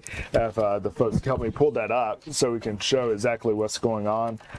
Ella, we're going to take a look at radar as we show folks what the latest warnings are across the area. So let's get kicking with what we have here active right now on the board across the metro area. This encompasses a great part of northern Fulton County all the way down to about Sandy Springs, Alpharetta included in the mix along with Milton and Roswell. And then as you get into Gwinnett County and even northern parts of DeKalb, and then we'll also add a thin slither of Forsyth to the mix. That severe thunderstorm warning in effect until 3 o'clock. And look at this lightning here taking place over Johns Creek, Peachtree Corners there, Dunwoody getting hit really hard there. You can see 400, which is denoted as US 19 on the map, but a lot of lightning there from Sandy Springs, basically paralleling the Chattahoochee River just outside of Indian Hills. And this storm is really kind of just hanging out in place here. So I'm going to actually put it in motion so you can see exactly where it's traveling. So for those of you who are between, I say, Alpharetta and Roswell, as you make your way in and along Alpharetta Street coming in out of Roswell, which turns into Alpharetta Highway, get ready for some really, really nasty thunderstorms. Crab Apple, you're up next, along with Milton likely getting brushed before the system maybe perhaps just washes itself out and collapses altogether. Abbott Bridge Road, you're under the gun right now, and along with Northview High School area, going down to the Atlanta Atlantic Club, Peachtree Corners, Barkley Lake, Duluth as you cross over into the Gwinnett County line. And then for those of you in Norcross, going all the way up to Sugarloaf Mills, getting hit with some thunder and lightning as well. Right now in Buckhead, I know many folks are out there getting ready for the road race, trying to get their bibs for tomorrow's race.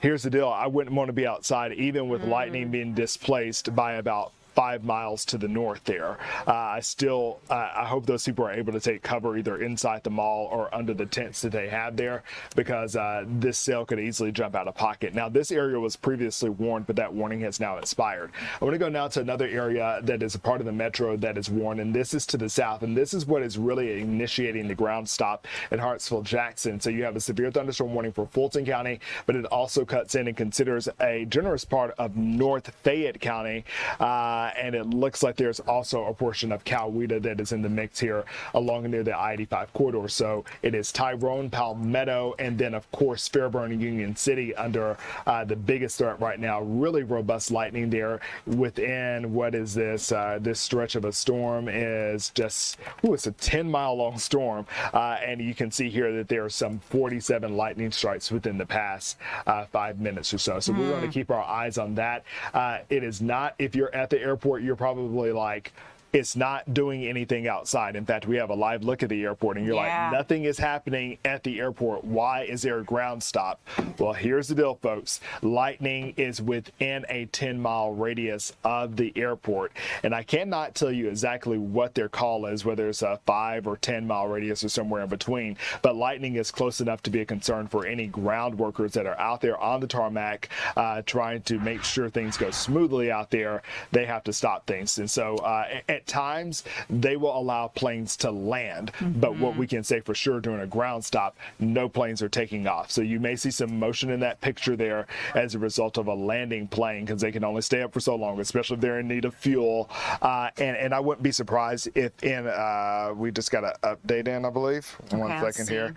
I'll keep on talking to see if we got that in. Okay, so it actually stays the same right now at 3 o'clock. We'll see if that changes, but nonetheless, airport, major day for travel across the area. A lot of folks not just coming to Atlanta or leaving Atlanta, but going through, and it's going to take some time. It will. Jonathan, I do want to point out, we had looked at the airport just a little bit ago, and we could see a more clear sky. And in the past 10 minutes of you joining, I see those clouds moving in the upper, just like we saw on radar. And I'm surprised we don't see any lightning, but I think that's that cloud field is pretty thick. Obviously, a lightning strike will be able to penetrate that, but that's just kind of the nature of the setup today, that there will be some areas literally that you could spit on, just to be blunt, and it's totally dry. Right. 5 miles down the road, it's all par for the hell course is here. breaking loose. Yeah. Before I leave you here, Okay. Ariel, I just don't want to leave out the folks up here in Gilmer County. Okay, You're we can under see a it real severe quick. thunderstorm warning.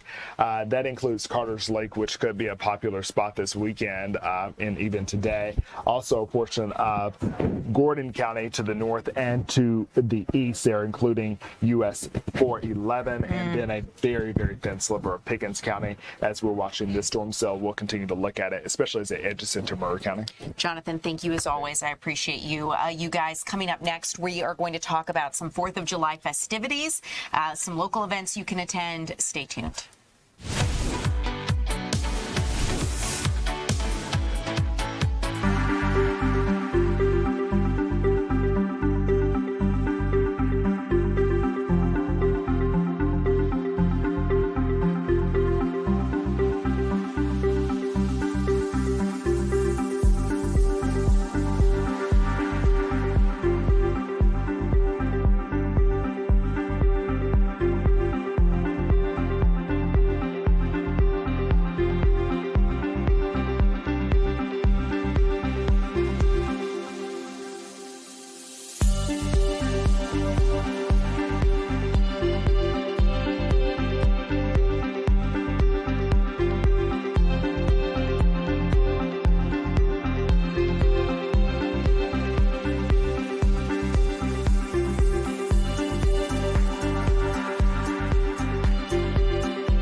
Welcome in, everyone. I'm Ariel Onstad. Thanks so much for being live with us here in the 2 o'clock hour. I know we are seeing some thunderstorms here throughout our metro. Meteorologist Jonathan Stacy is keeping us updated on that. I see some of you saying you're experiencing pea-sized hail in Gilmer. Stay safe. We are seeing lightning, and this is leading to a ground stop at Atlanta's Hartsfield-Jackson International Airport. In the meantime, let's talk about some 4th of July festivities that are underway. I want to go out to Dunwoody, where our Maria Guzman is live, taking a look at a star-spangled house, Maria. Hey, Ariel, yes, I mean, the house tour was a complete hit here. I mean, we saw about 150 people walking in and seeing this beautiful farmhouse here in Dunwoody, and it's all decorated with the 4th of July. And I'm actually in a really cool part here. This is the kitchen that they used in 1870. So just imagine that. And I want to go ahead and show you guys the room so we can get a little history part, but also just see how this is a public park, so you're able to come here after hours and just walk around and see the farmhouse from outside. But I'm gonna go ahead and flip my camera, because I also want to introduce you guys to Kristen here, who's gonna talk to us about this kitchen. So just Kristen, let's say it's 1870, right? How was this room used back in the day when this farmhouse was just built? So first of all, this would have been a separate room from the main house, because back then you were always very worried about fire. So the kitchen was always separate. So this room right now is connected, but back in 1870 it was not. You would have typically had something like this over here where you would have been doing your preparation. This is a really nice cutting board, place to prep your vegetables and that kind of thing. And then you would have had close by your ironing board. This looks like an iron, but really there's nothing electric to it, right? So you would have put it on the stove like this, warmed it up, and then started your ironing. And this stove is not original to the house, but it is a period piece. And this is really a very neat piece of equipment. One of the things I really like about it is you can open this up, and this is where the wood for the stove would have been. And typically you would have had a bucket or a basket of some kind where you would have had stove wood or stove wood that you would have used to put in here. That's cool. I mean, I've seen a lot of people that were surprised at just the beauty of each room, but also a lot of people don't know about this and that it's in Dunwoody. So when can people come by here to look at it? If you want to talk about that, if they want to come here and see this beautiful farmhouse. We're a public park, as you've said, and we're open from sunrise to sunset every single day. We're in the office during the work week, and generally I'm here from 9 to 5. And if you knock on the office door, there are signs that say office. If you knock on the office door, generally I would be the one to come answer the door, and I'd be more than happy to give you a tour. Impromptu, there's no need to schedule it, although that's always nice if you do. But we're here. We would love visitors. We have lots of visitors.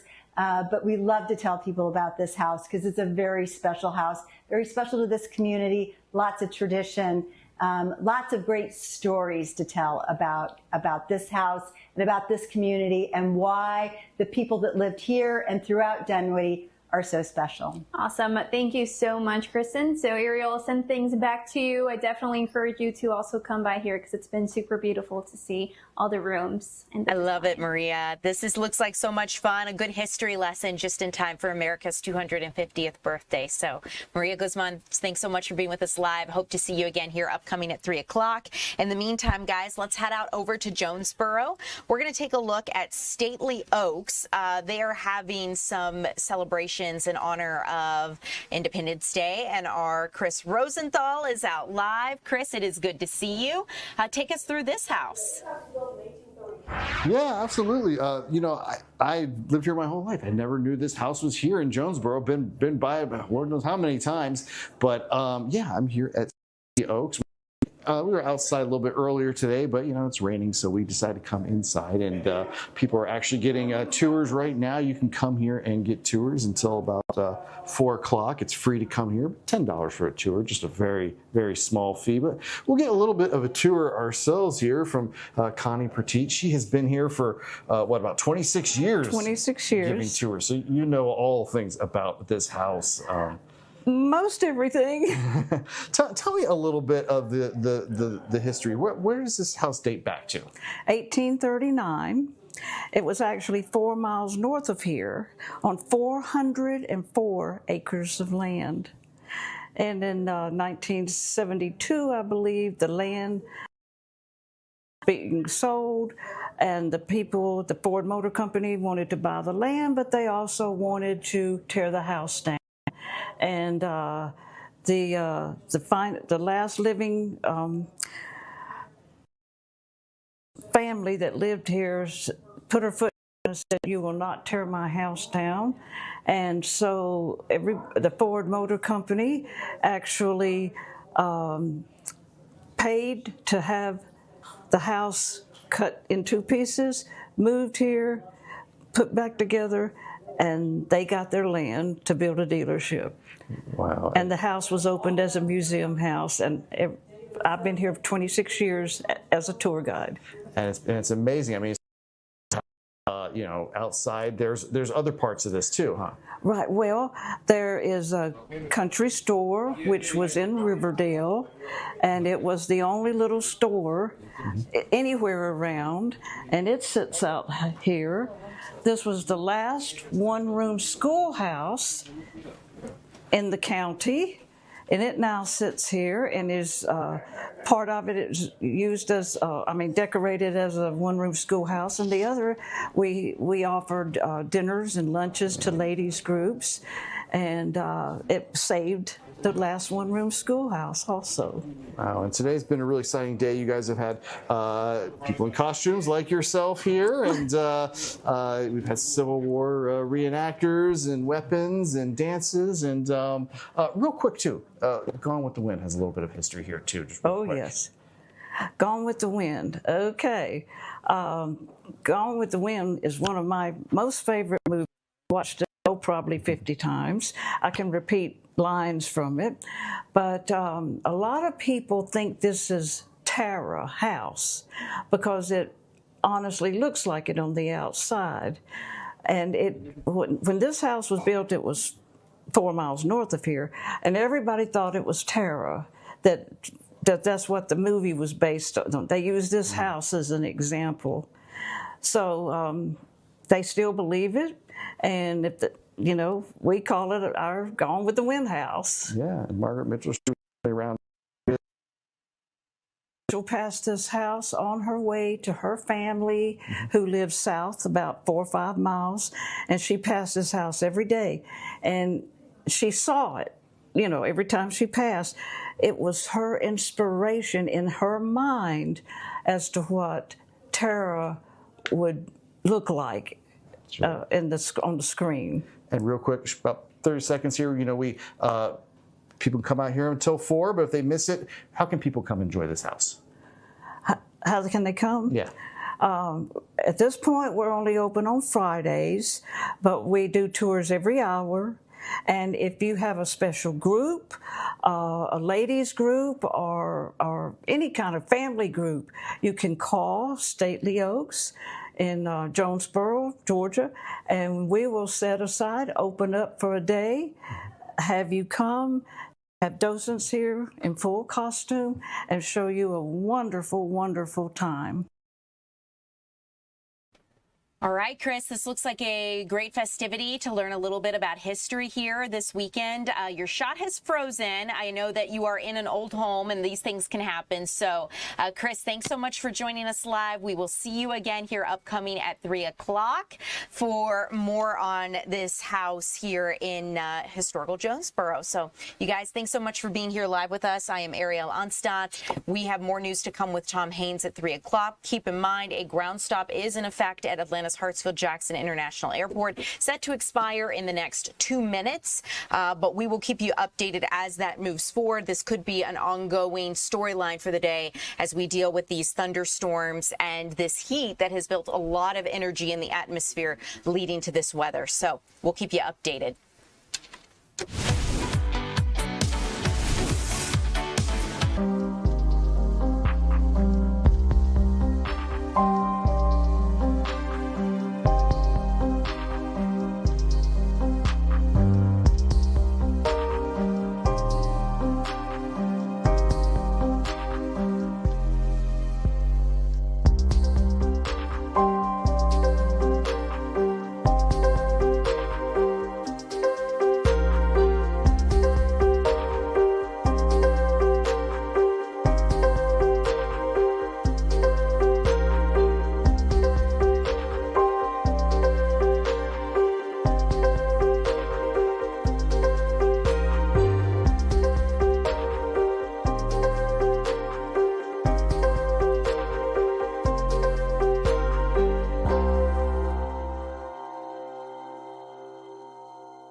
Welcome to the 3 p.m. streaming hour, everybody. I'm Tom Haynes, along with meteorologist Jonathan Stacy on this, well, I guess we can call it a federal holiday. We're going into the 4th of July tomorrow, Jonathan, but there's some rocking and rolling out there this afternoon. Thunderstorms in addition to the extreme heat outside. Yeah, it's quite disruptive considering that this is the observed holiday, Independence Day tomorrow, but many folks already enjoying themselves by having the day off today. Out and about, suddenly disrupted by storm activity across the area. So let's take a look at Fox 5 Live Viper Radar. I think we do have some information coming in from Hartsfield-Jackson Airport, where they have likely extended the ground stop for another 60 minutes until 4 o'clock. Wow. So it is 3 o'clock right now, and we have thousands of people at the airport either trying to leave, coming in, or passing through Hartsfield-Jackson. So let's get to the warnings that are on the board as we speak, as we start the 3 o'clock hour here. As you can see, showers are just strewn across the area, and some of these showers have turned into downright big-time thunderstorms, severe as you look down here into Fulton County. Let's check on our first one here. This is for South Fulton, and this is what has led to the ground stop at Hartsfield-Jackson.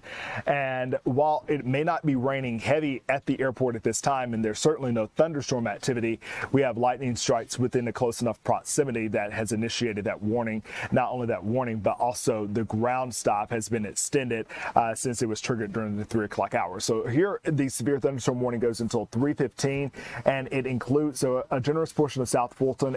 If you're in Union City, you're now outside of the warning. The same for those in Fairburn. But as you get right down here into Palmetto, in and along the banks of the Chattahoochee, going into north and easternmost portions of Coweta County, and then also North Fayette County, you're under that severe thunderstorm warning. And that also, it means that I-85, the ire is set on that. A busy time of the day, many folks on the interstate, maybe a few less cars as a result of the rush hour not being ideal or typical as it generally could be on a Friday afternoon. But then you have to think about there are many travelers out. So if you know someone who's out and about, this is what they'll be running into, especially if they're trying to make their way in or out of the city going to the south and to the west. So that is one severe thunderstorm warning here. I will be watching what is happening in DeKalb County because this could be a warned storm in short order. In fact, let me use my phone here to see exactly what the National Weather Service is saying about it, because I have a feeling that they will be pulling the warning, pulling the trigger shortly on this particular storm. So this is taking on DeKalb County. We've heard a couple claps of thunder here at the Fox 5 studios here in Atlanta, DeKalb, but for Decatur, Belvedere Park, Avondale Estates on either side of the 285 corridor, going all the way up to Clarkston, into North Druid Hills, crossing over CHOA, or the Children's Hospital of Atlanta, crossing over I-85. And these are exits that many people are familiar with, the North Druid Hills exit along with Claremont Road, all the way to Beaufort Highway, and now reaching back into North Druid Hills. Why am I getting really specific with this? Because I know that there are tons of people that are basically in line near and around Lenox Square Mall here to get ready for tomorrow's Peachtree Road Race. They're picking up their bibs, enjoying the expo, and just checking it out out there, yeah, right? Exactly. This is less than 3 miles from what is going to likely be a storm that can be warned. What I can tell you, at the very least, it has a load of lightning, and we don't want anyone to be outside, especially when lightning abounds. As we look up to the north, you can see here that the top end of the perimeter is finding some relief there in Sandy Springs, but this storm is continuing to close in on areas like Milton, Crab Apple, getting some heavy downpours along with thunder and lightning. Things are starting to look better along US 19, aka 400.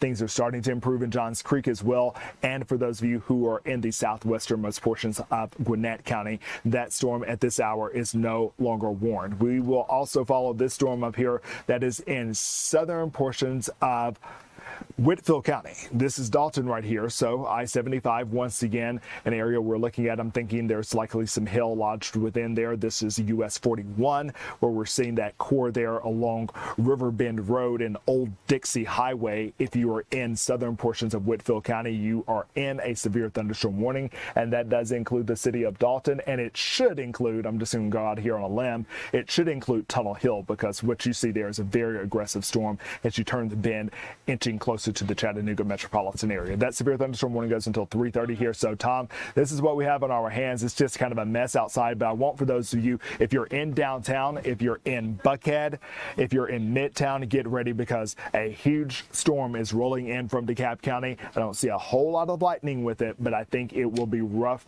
and go as that storm creeps across the county line, moving westward over the next 15 to 20 minutes. Yeah, and we talked about the airport, Jonathan. This ground stop has been extended now for another hour. Horrible timing for people trying to get out of here for the long weekend.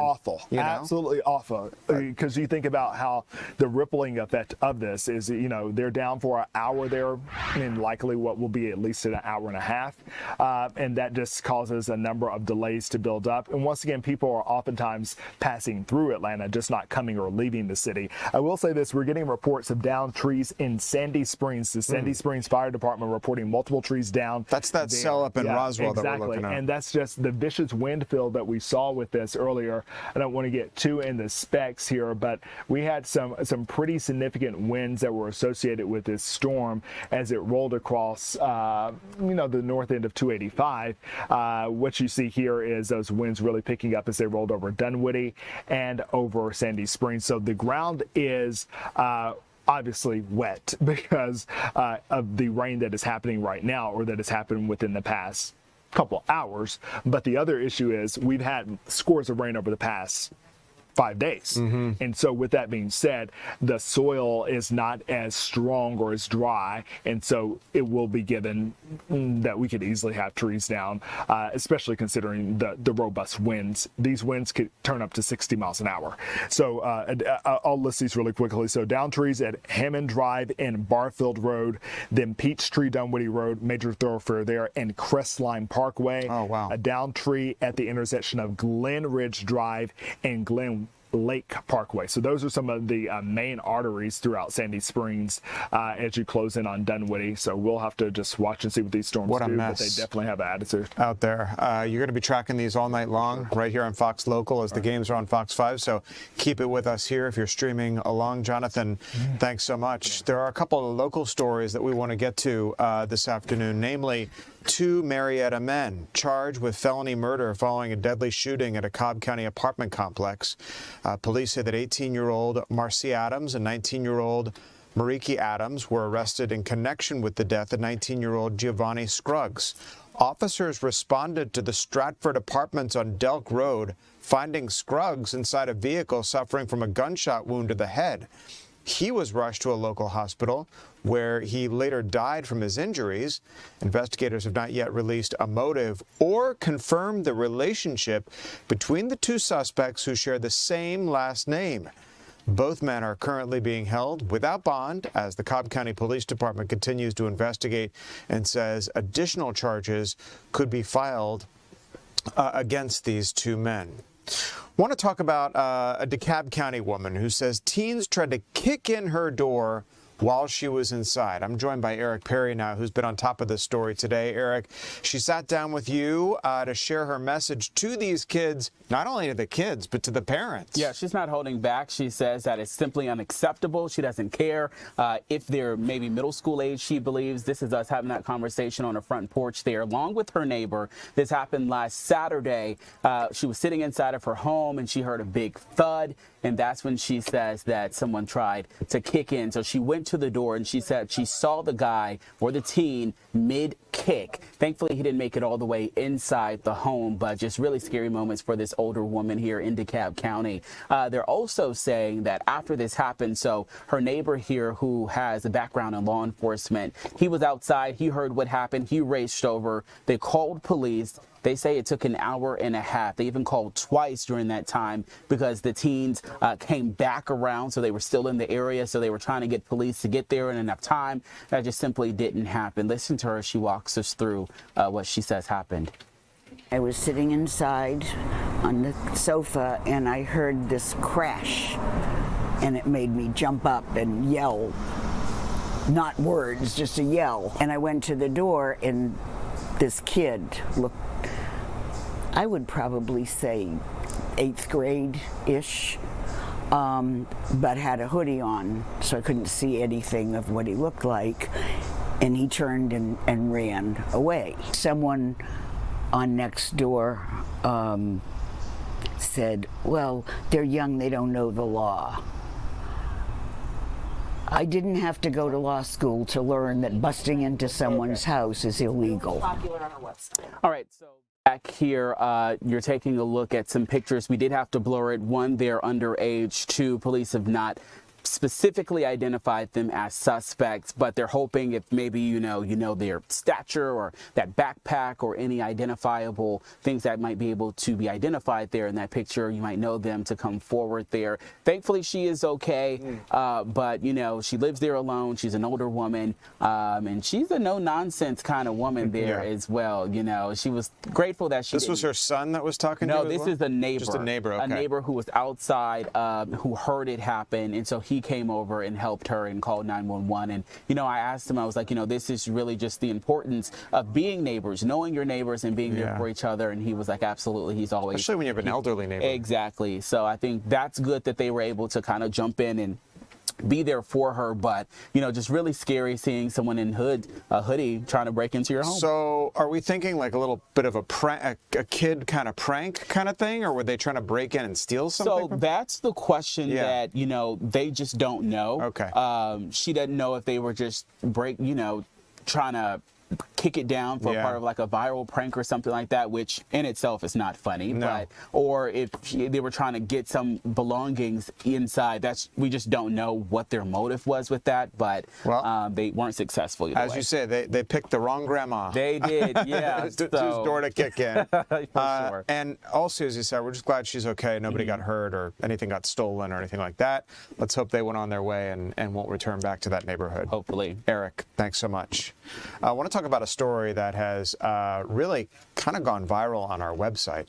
The Georgia Bureau of Investigation arresting suspected Towns County Sheriff Ken Henderson. This, we understand, on multiple felony charges tied to an ongoing financial investigation. Henderson of Young Harris was charged with theft by deception, false statements, and writings, 3 counts of violation of oath of office, and some other charges. He was booked into the Towns County Detention Center. According to the GBI, the investigation began after the local district attorney's office requested an independent review on May the 28th following the discovery of a financial transaction during the Towns County annual audit. Apparently, he got caught up in this. Investigators say that they determined a check had been written to Henderson from one of the Towns County Sheriff's Office bank accounts. On Monday, Governor Brian Kemp ordered a new probe into that sheriff. Also here at 3 o'clock, 2 Marietta men in custody charged with murder following a deadly shooting at a Cobb County apartment complex. Police say the 18-year-old and 19-year-old were arrested in connection with that death of the 19-year-old Giovanni Scruggs. This is a story we talked about not too long ago. Officers responded to that Stratford Ridge Apartments on Delk Road and found Scruggs inside the vehicle suffering from a gunshot wound to the head. Want to switch gears, take you live outside right now for a look at FIFA World Cup stadiums in action. We love this shot of the stadiums all together. It looks like our Atlanta Stadium up in the upper left-hand corner there. We got a big game coming up here as the U.S. men's team still on a high from Wednesday night's victory, advancing them to the round of 16. France will meet Paraguay on the pitch. Fox News correspondent Caroline Elliott is where this is all set to go down for us in Philadelphia this afternoon. Caroline, the excitement building in Philly there, and really across the country as we get set for this game, and then Team USA riding on this high. Oh, yeah, Tom. Very, very exciting time to be a fan of Team USA and really just a soccer fan in general right now as we are seeing matches all across the country with the round of 32 expected to wrap today. So we're going to start off with Team USA. We know, of course, that's our fan base and a lot of attention right now and a lot of focus on this team. We know Team USA is in Seattle. They're back in Seattle for the round of 16, and they're hoping on Monday to beat Belgium. Tom, we will note that that is going to be a little bit more competitive than we've seen in the past for this team. team. We know in the past few games, the U.S. had a lot of confidence going into those games, had a lot of momentum. They were favored to win, and we saw that confidence and that chemistry on the pitch.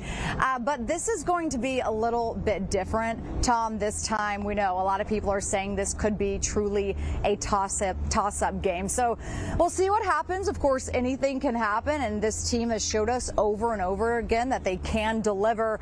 But at this phase of the tournament, of course, that competition is just going to get higher and higher. We know one main concern going into this match is a problem that we saw last match, and that is that red card call that made a lot of fans and the coach pretty angry. We've seen a lot of feelings from the fans about that call, as we are now seeing their star player disqualified for this game. We know he will not be on the pitch. He will be on, or he will not be on the pitch, rather. He will be on the bench. So again, a lot of feelings towards that call, but this team right now really just trying to stay focused on what matters most to them, and that is advancing to the next round. Yeah, so. Caroline, you got this France and Paraguay game tomorrow, 4th of July there in Philadelphia.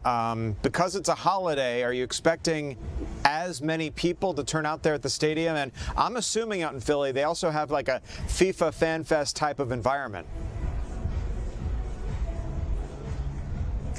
Yeah, well, we will say this is a holiday, of course, but also this is France, and we're talking about Mbappe. Okay, so this is a player that is going to attract really fans from all around the world to come see him play. We know that France is favored to win tomorrow, so it should be a pretty exciting game.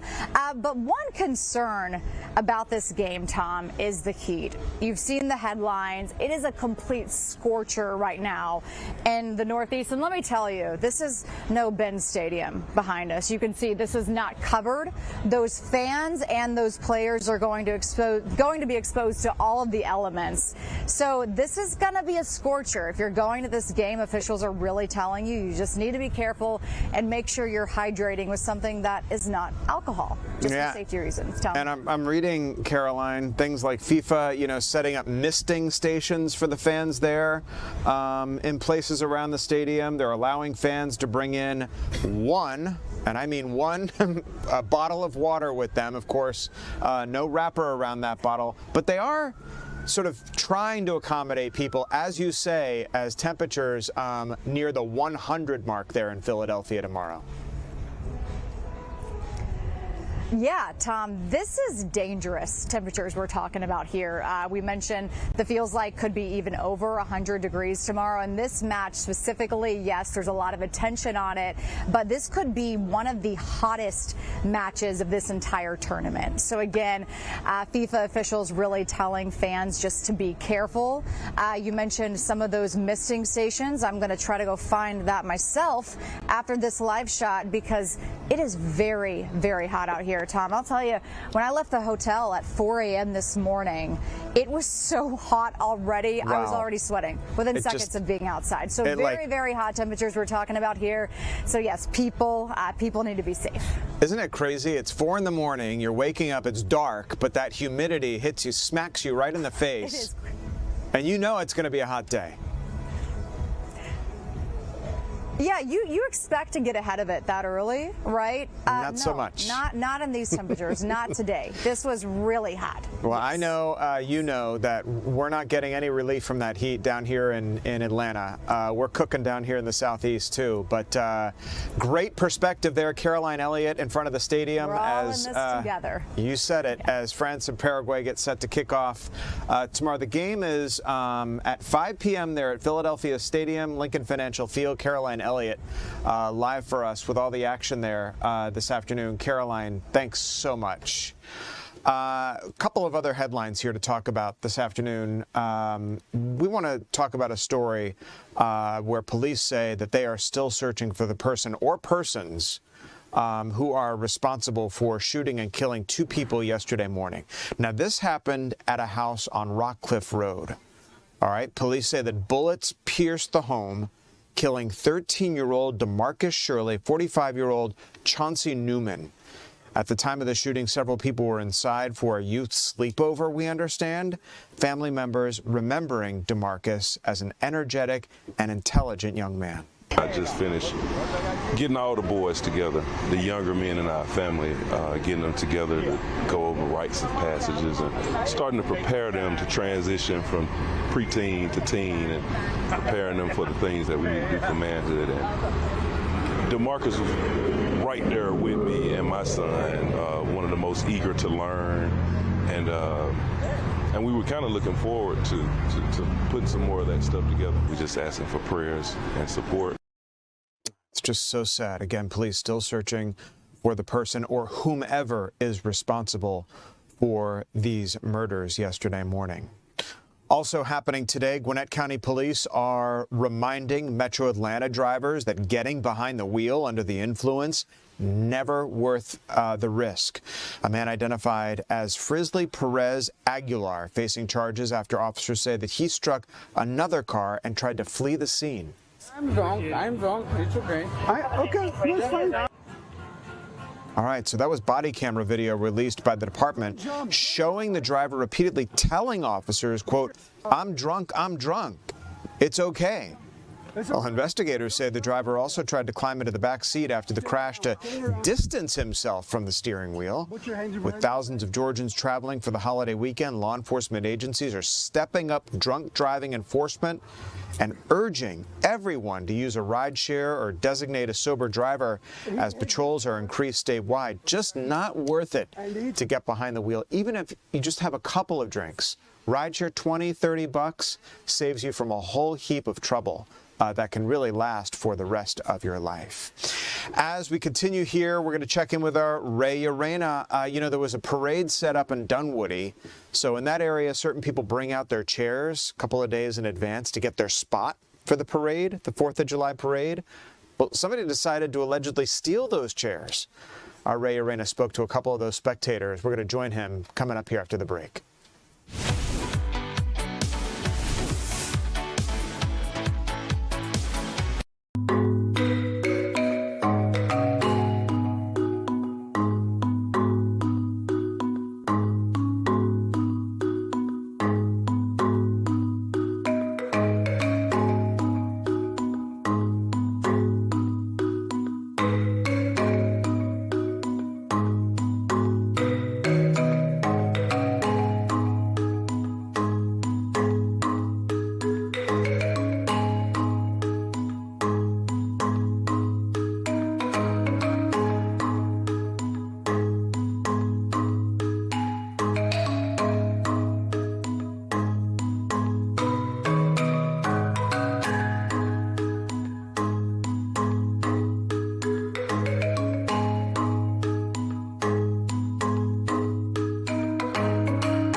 Welcome back to the 3 p.m. streaming hour. So happy you're with us on this day before the 4th of July. A lot of people off on holiday today. We hope you are out there enjoying yourselves, and appreciate you streaming along with us here on Fox Local this afternoon. You know, a lot of people are headed to some parades tomorrow to celebrate the 4th of July.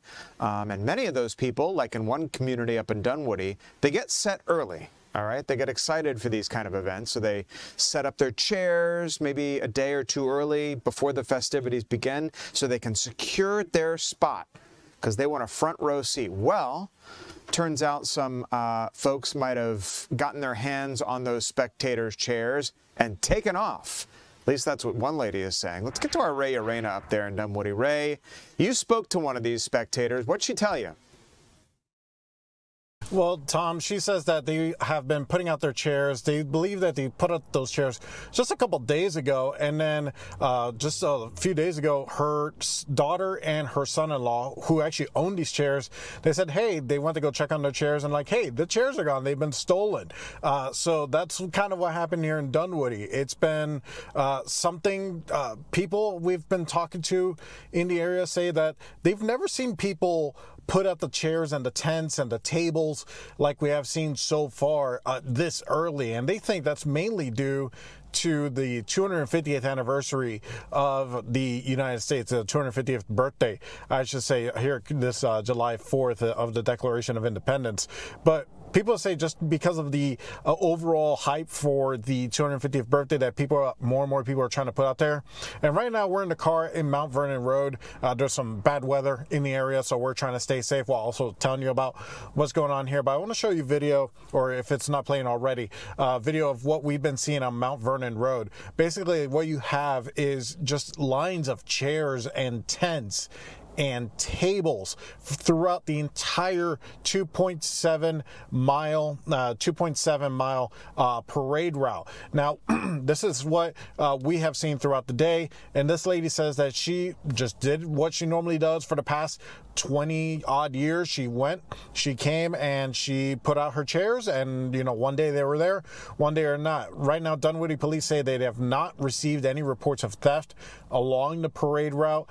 This woman that we talked to, her name is Betty. She did not file a police report. She's instead just going to buy some new chairs, but she was shocked, and a lot of people that we talked to say that this is not a typical thing that happens here in Dunwoody. Now, we spoke to Betty, and we also spoke to another man who came while we were just before we talked to Betty, and he was coming to set down his own chairs. Take a listen to what they said.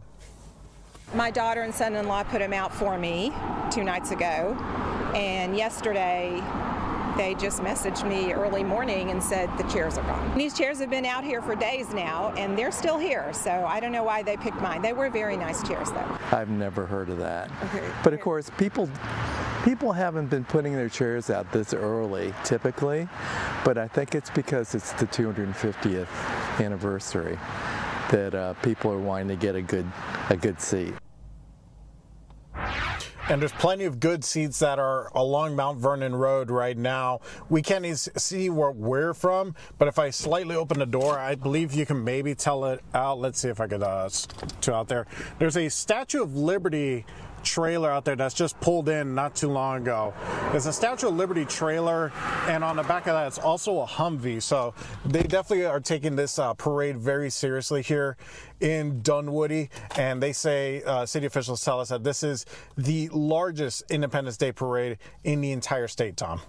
Yeah, I feel bad for that lady that her chair got stolen. I saw from your video, Ray, people putting their chairs out there early to get a front row seat. I guess, you know, first of all, who wants a chair? It's like so random that they would steal somebody's chair off the side of the road. But Cy, the guy you spoke to, Cy Wang, made a good point. You know, it's the 250th anniversary. We're sure that the city of Dunwoody is going to go to great lengths to put on a great show out there. You know, it's terrible that she got. It's like leaving your bike out there without a lock, though. I hate to say you ask for it because there's tons of other chairs out there that could have picked anyone's chairs except for Betty's. But maybe next time we put some locks around the base of the chair. I don't know.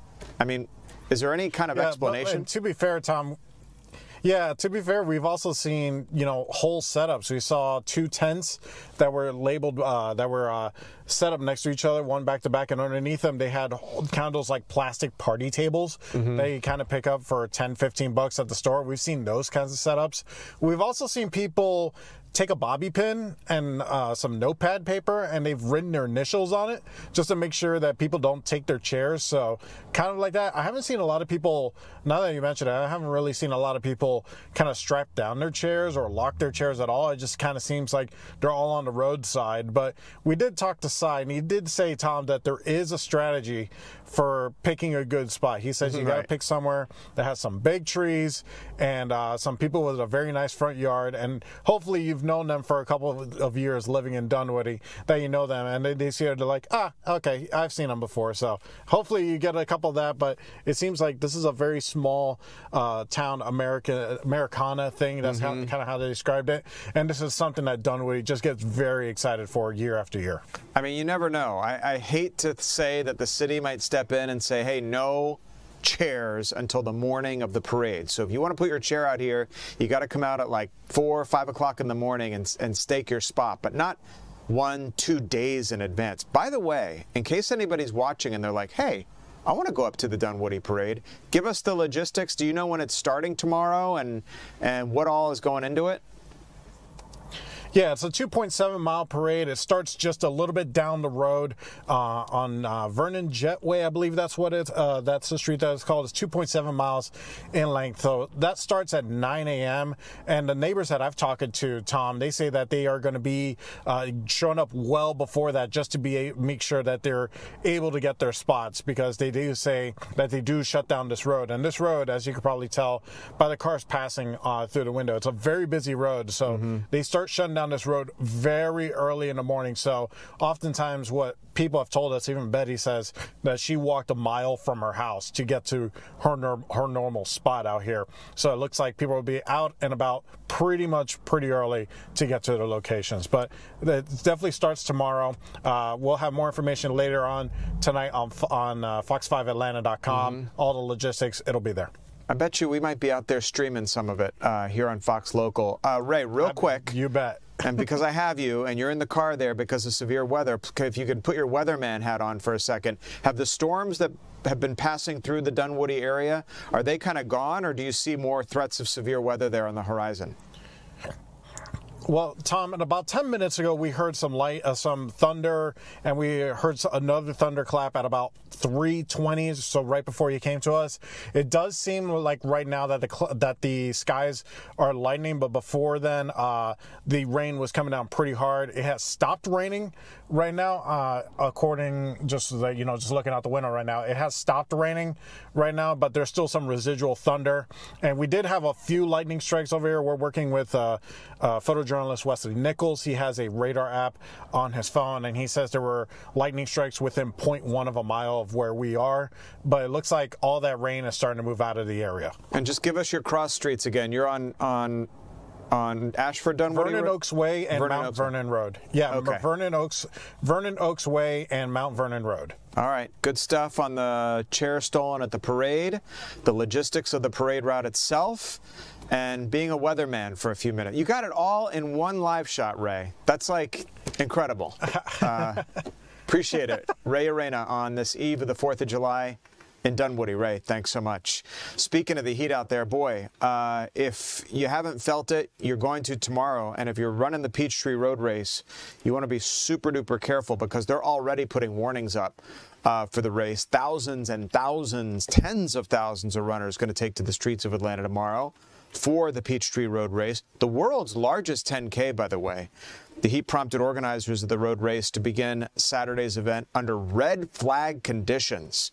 Meteorologist Jonathan Stacey has been posting about this on his Instagram page. The warning means that runners should slow their pace, use every water station along the course, and pay close attention to how they're feeling.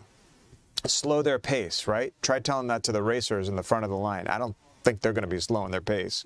But whether you're running tomorrow or not, hitting the road, headed to the lake, to the Dunwoody 4th of July parade to sit out there, firing up the grill in your backyard, just be mindful of the hot weather out there. Be sure to drink a ton of water. especially if you're drinking alcohol when you're at home or out and about tomorrow. Be super careful with that too, because alcohol can be very, very dehydrating. Try to stagger. It's like 1 drink, 1 glass of water. 1 drink, 1 glass of water. And as we said before, certainly don't get behind the wheel if you've had any kind of alcohol tomorrow, because police are going to be out and about big time on the roadways to keep everybody else safe. As we continue, speaking of the 4th of July, we're going to head to our Maria Guzman, who is at one house that is really celebrating the holiday in an extraordinary way. We'll be right back.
Hey everybody, welcome back to the 3 p.m. streaming hour. I'm Tom Haines with you live here in the Fox 5 Atlanta newsroom. Appreciate you streaming on our mobile app, Fox Local, which we hope you have downloaded on your mobile device, or if you're at home watching us on one of your live channels, appreciate you being here as well. On our social media platforms at Fox 5 Atlanta, or if you're out and about on the radio, our radio partner, 107.9 HD2 FM, always simulcasting on the radio as well. It is the 4th of July tomorrow. The Donaldson Bannister Farm hosting a Star-Spangled open house, the historic home dating back to 1870, and our Maria Guzman is there live for us this afternoon. Hey, Maria.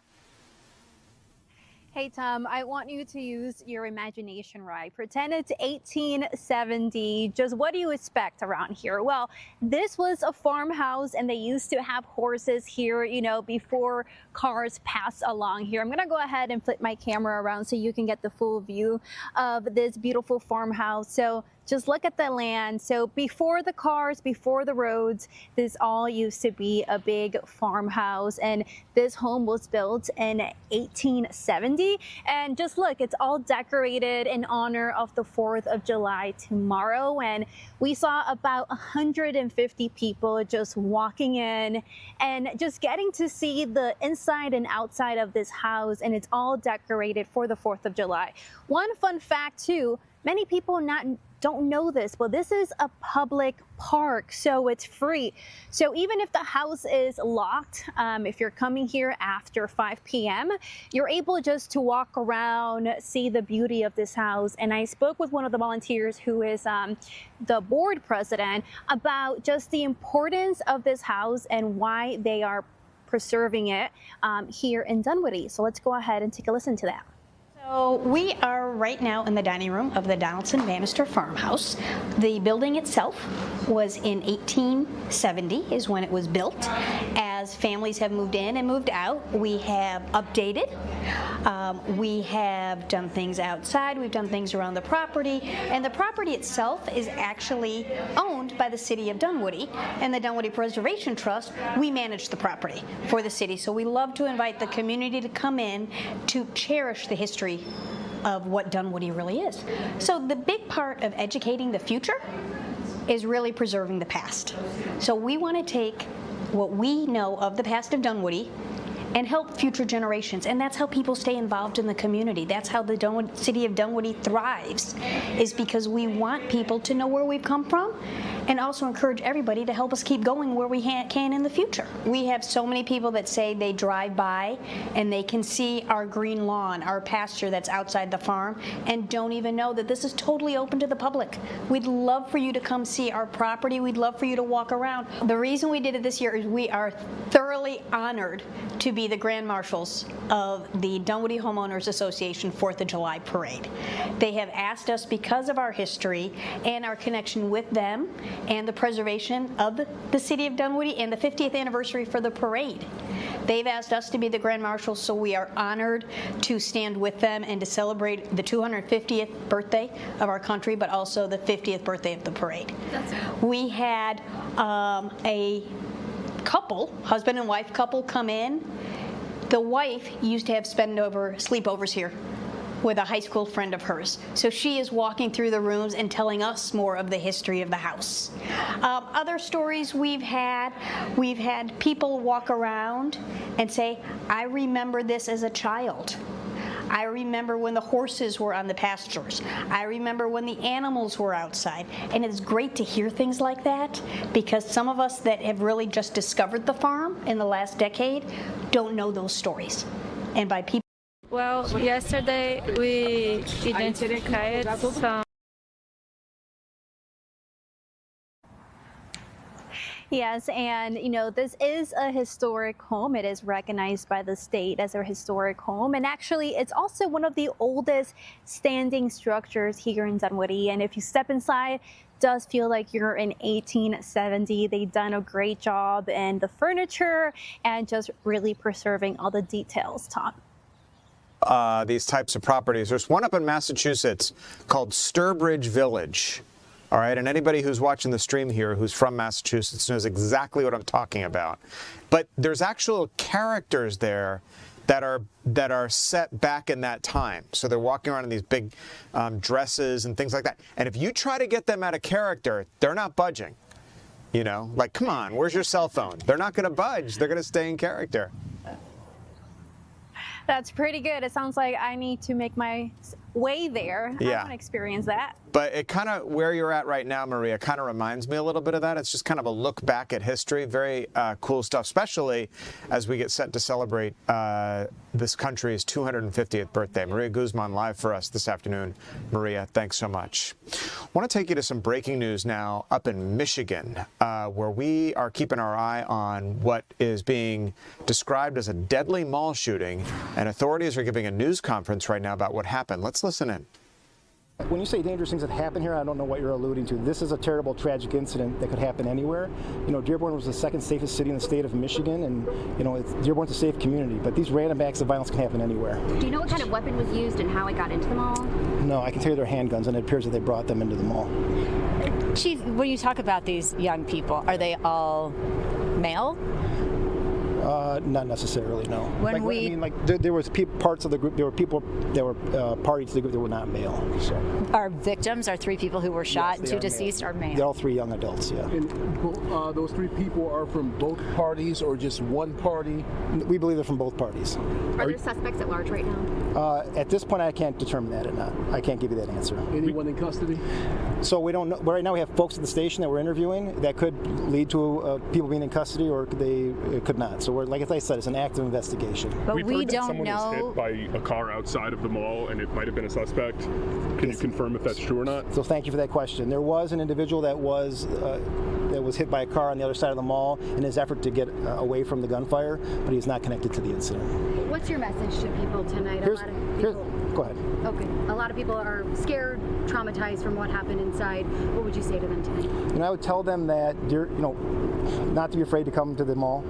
That we've had acts of violence that happens everywhere, but this is generally a safe mall. It's a safe city, and I would encourage folks to visit. I expect that there's a watch party right now in the West End. I can guarantee that it's full of folks that are enjoying themselves and families. So I would encourage folks to not be afraid. Chief, if I could add something, Randy, if anybody does have any information related to this incident, I would encourage them to reach out to the Dearborn Police Department because this is still a very active investigation. But right now, we don't know if the shooter is in custody. I can tell you, Amy, that I have folks involved in the incident at the station. And right now, I can't determine necessarily if they were the ones that were involved in the shooting. That would be premature. Someone who was I'll take two more questions, guys. There was some confusion about the evacuation protocols, if you will, because some stores were making people stay while allowing others to leave.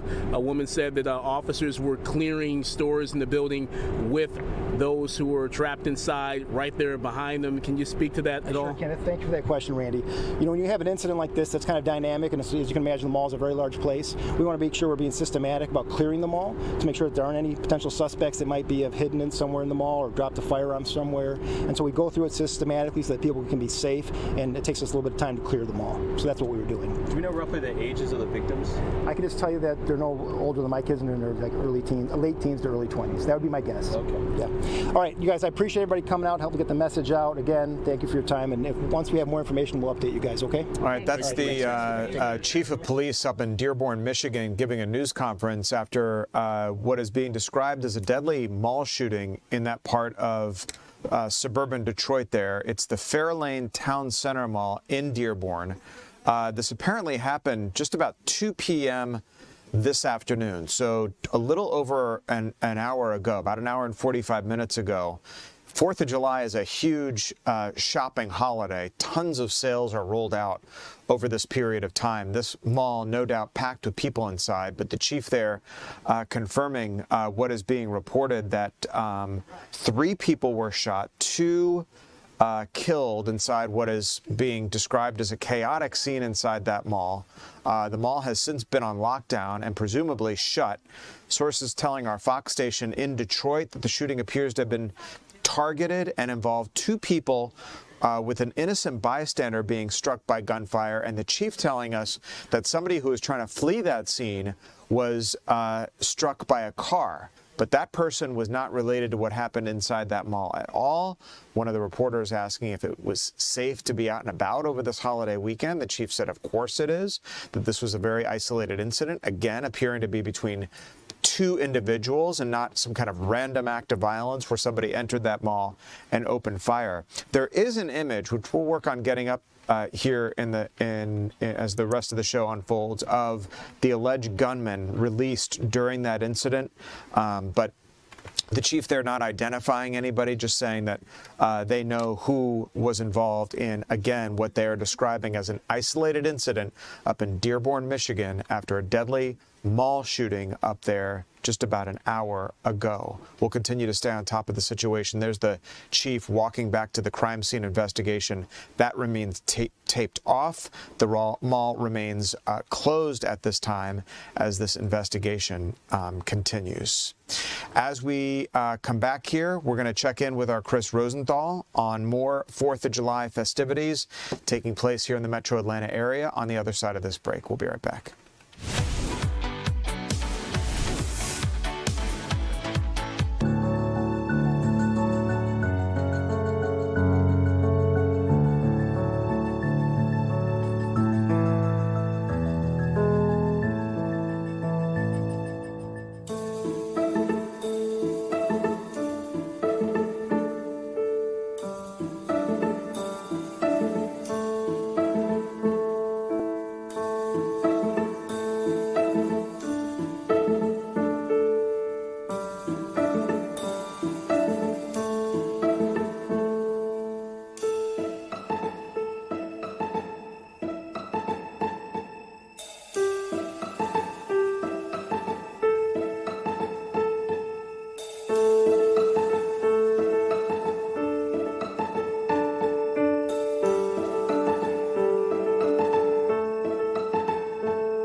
Welcome back to the 3 p.m. streaming hour, everybody. I'm your host, Tom Haines, live in the Fox 5 Atlanta newsroom. I want to take you to Jonesboro now, where they're having an America 250 family-friendly sort of festival going on there. And in the middle of the action is our Chris Rosenthal.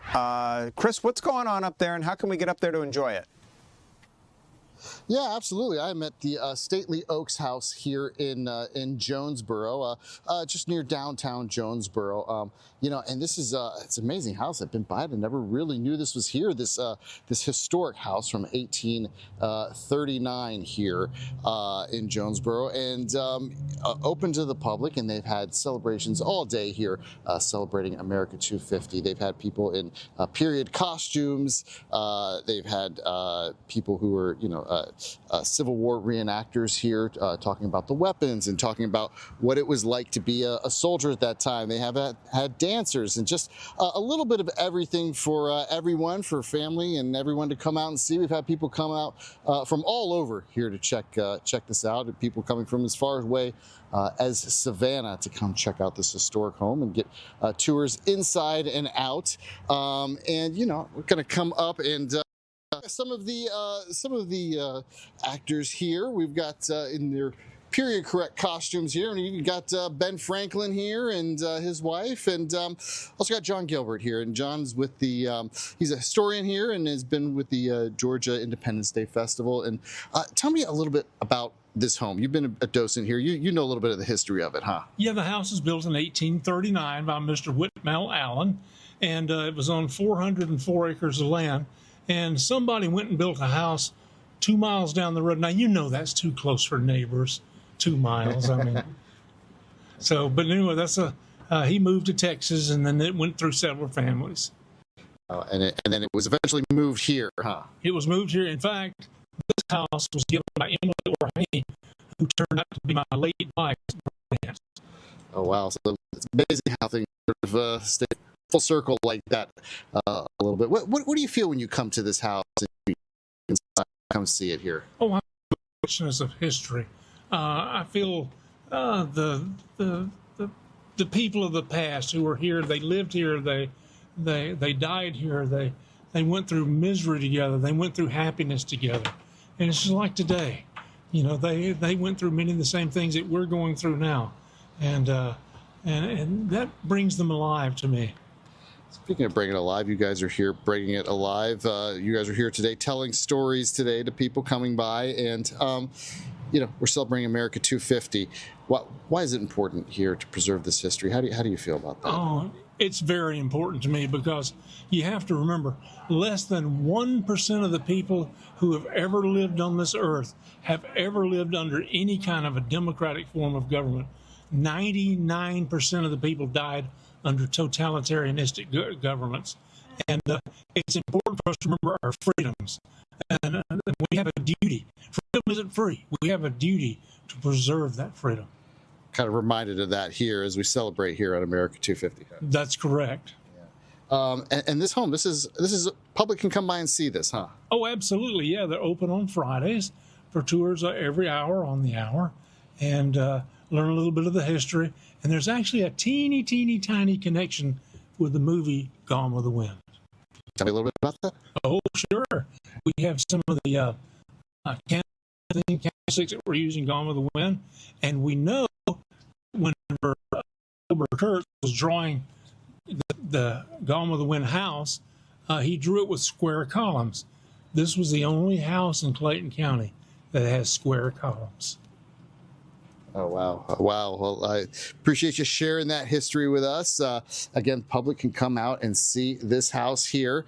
You can come on out on Friday, and also you can arrange for tours to come here as well during the weekdays. And I tell you, it's a great group here at Historical Jonesboro that's really keeping this history of this home alive. It's on the National Register of Historic Places, by the way. So, you know, very, very important designation there from 1839. And I'll tell you, I've been here all day, and it's just wonderful to see this piece of history from our country here.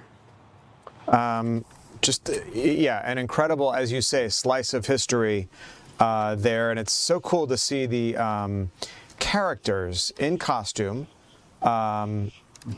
you know, just bringing us back to that time so long ago. Your shot's been a little interrupted by signal, I guess, Chris. So we're going to just say thank you, and thank you to all the folks out there helping us celebrate America's 250th anniversary birthday this 4th of July. Chris Rosenthal. Chris, thanks. Well, we have about 30 seconds here. Going to take you back up to Dearborn, Michigan for another live look at this breaking news that we've been following here on the 3 p.m. streaming hour. That is 2 people dead after a shooting at Fairlane Town Center Mall in Dearborn. We heard from the police chief streaming live here not too long ago. Incident happening about 2 p.m. Detroit time.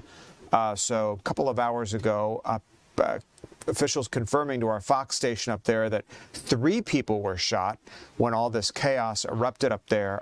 The mall has since been on lockdown, and the shooting appears to have been a targeted incident. In other words, 2 people going after one another, not somebody walking into the mall and opening fire. The police chief went out of his way to say that shopping is safe, that his community is safe. It's just that 2 people got into some kind of skirmish, leaving 2 of them dead after this shooting.